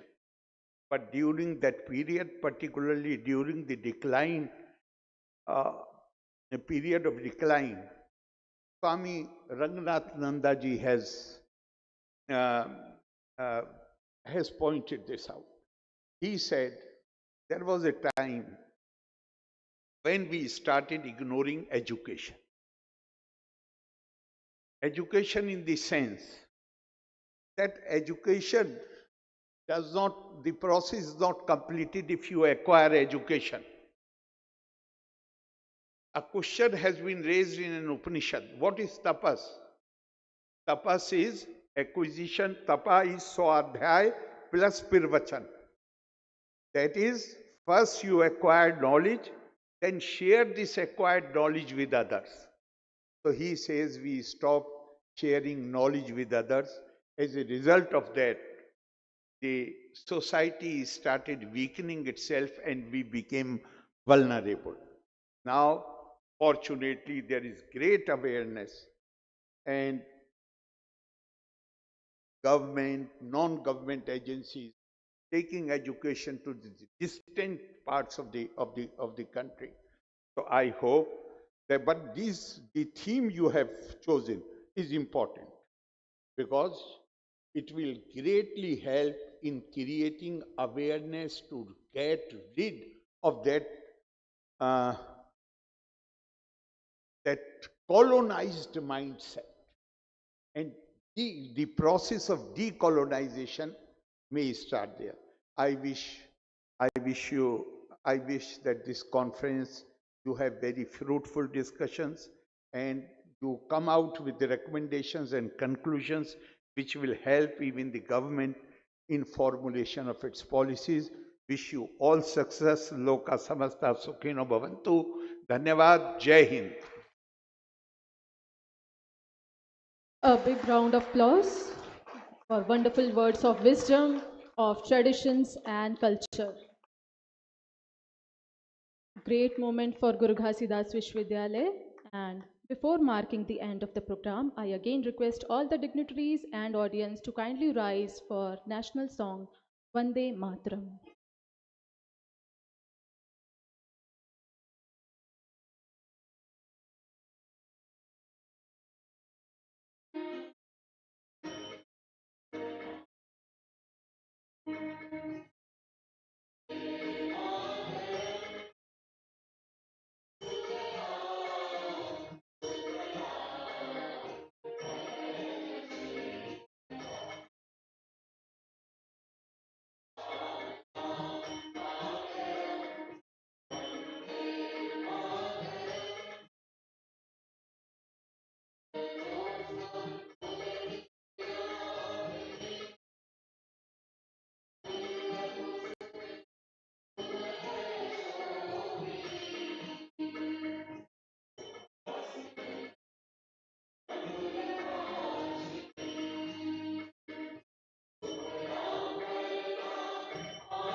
Police band से अनुरोध है, कृपया राष्ट्रगान बजाएं।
Bharat Mata ki. Vande, Vande. So this ends today's special session, and once again thanks to all the dignitaries, especially the Honorable Governor of Bihar. Next session will be the plenary session. It will be conducted after the lunchtime. Thank you.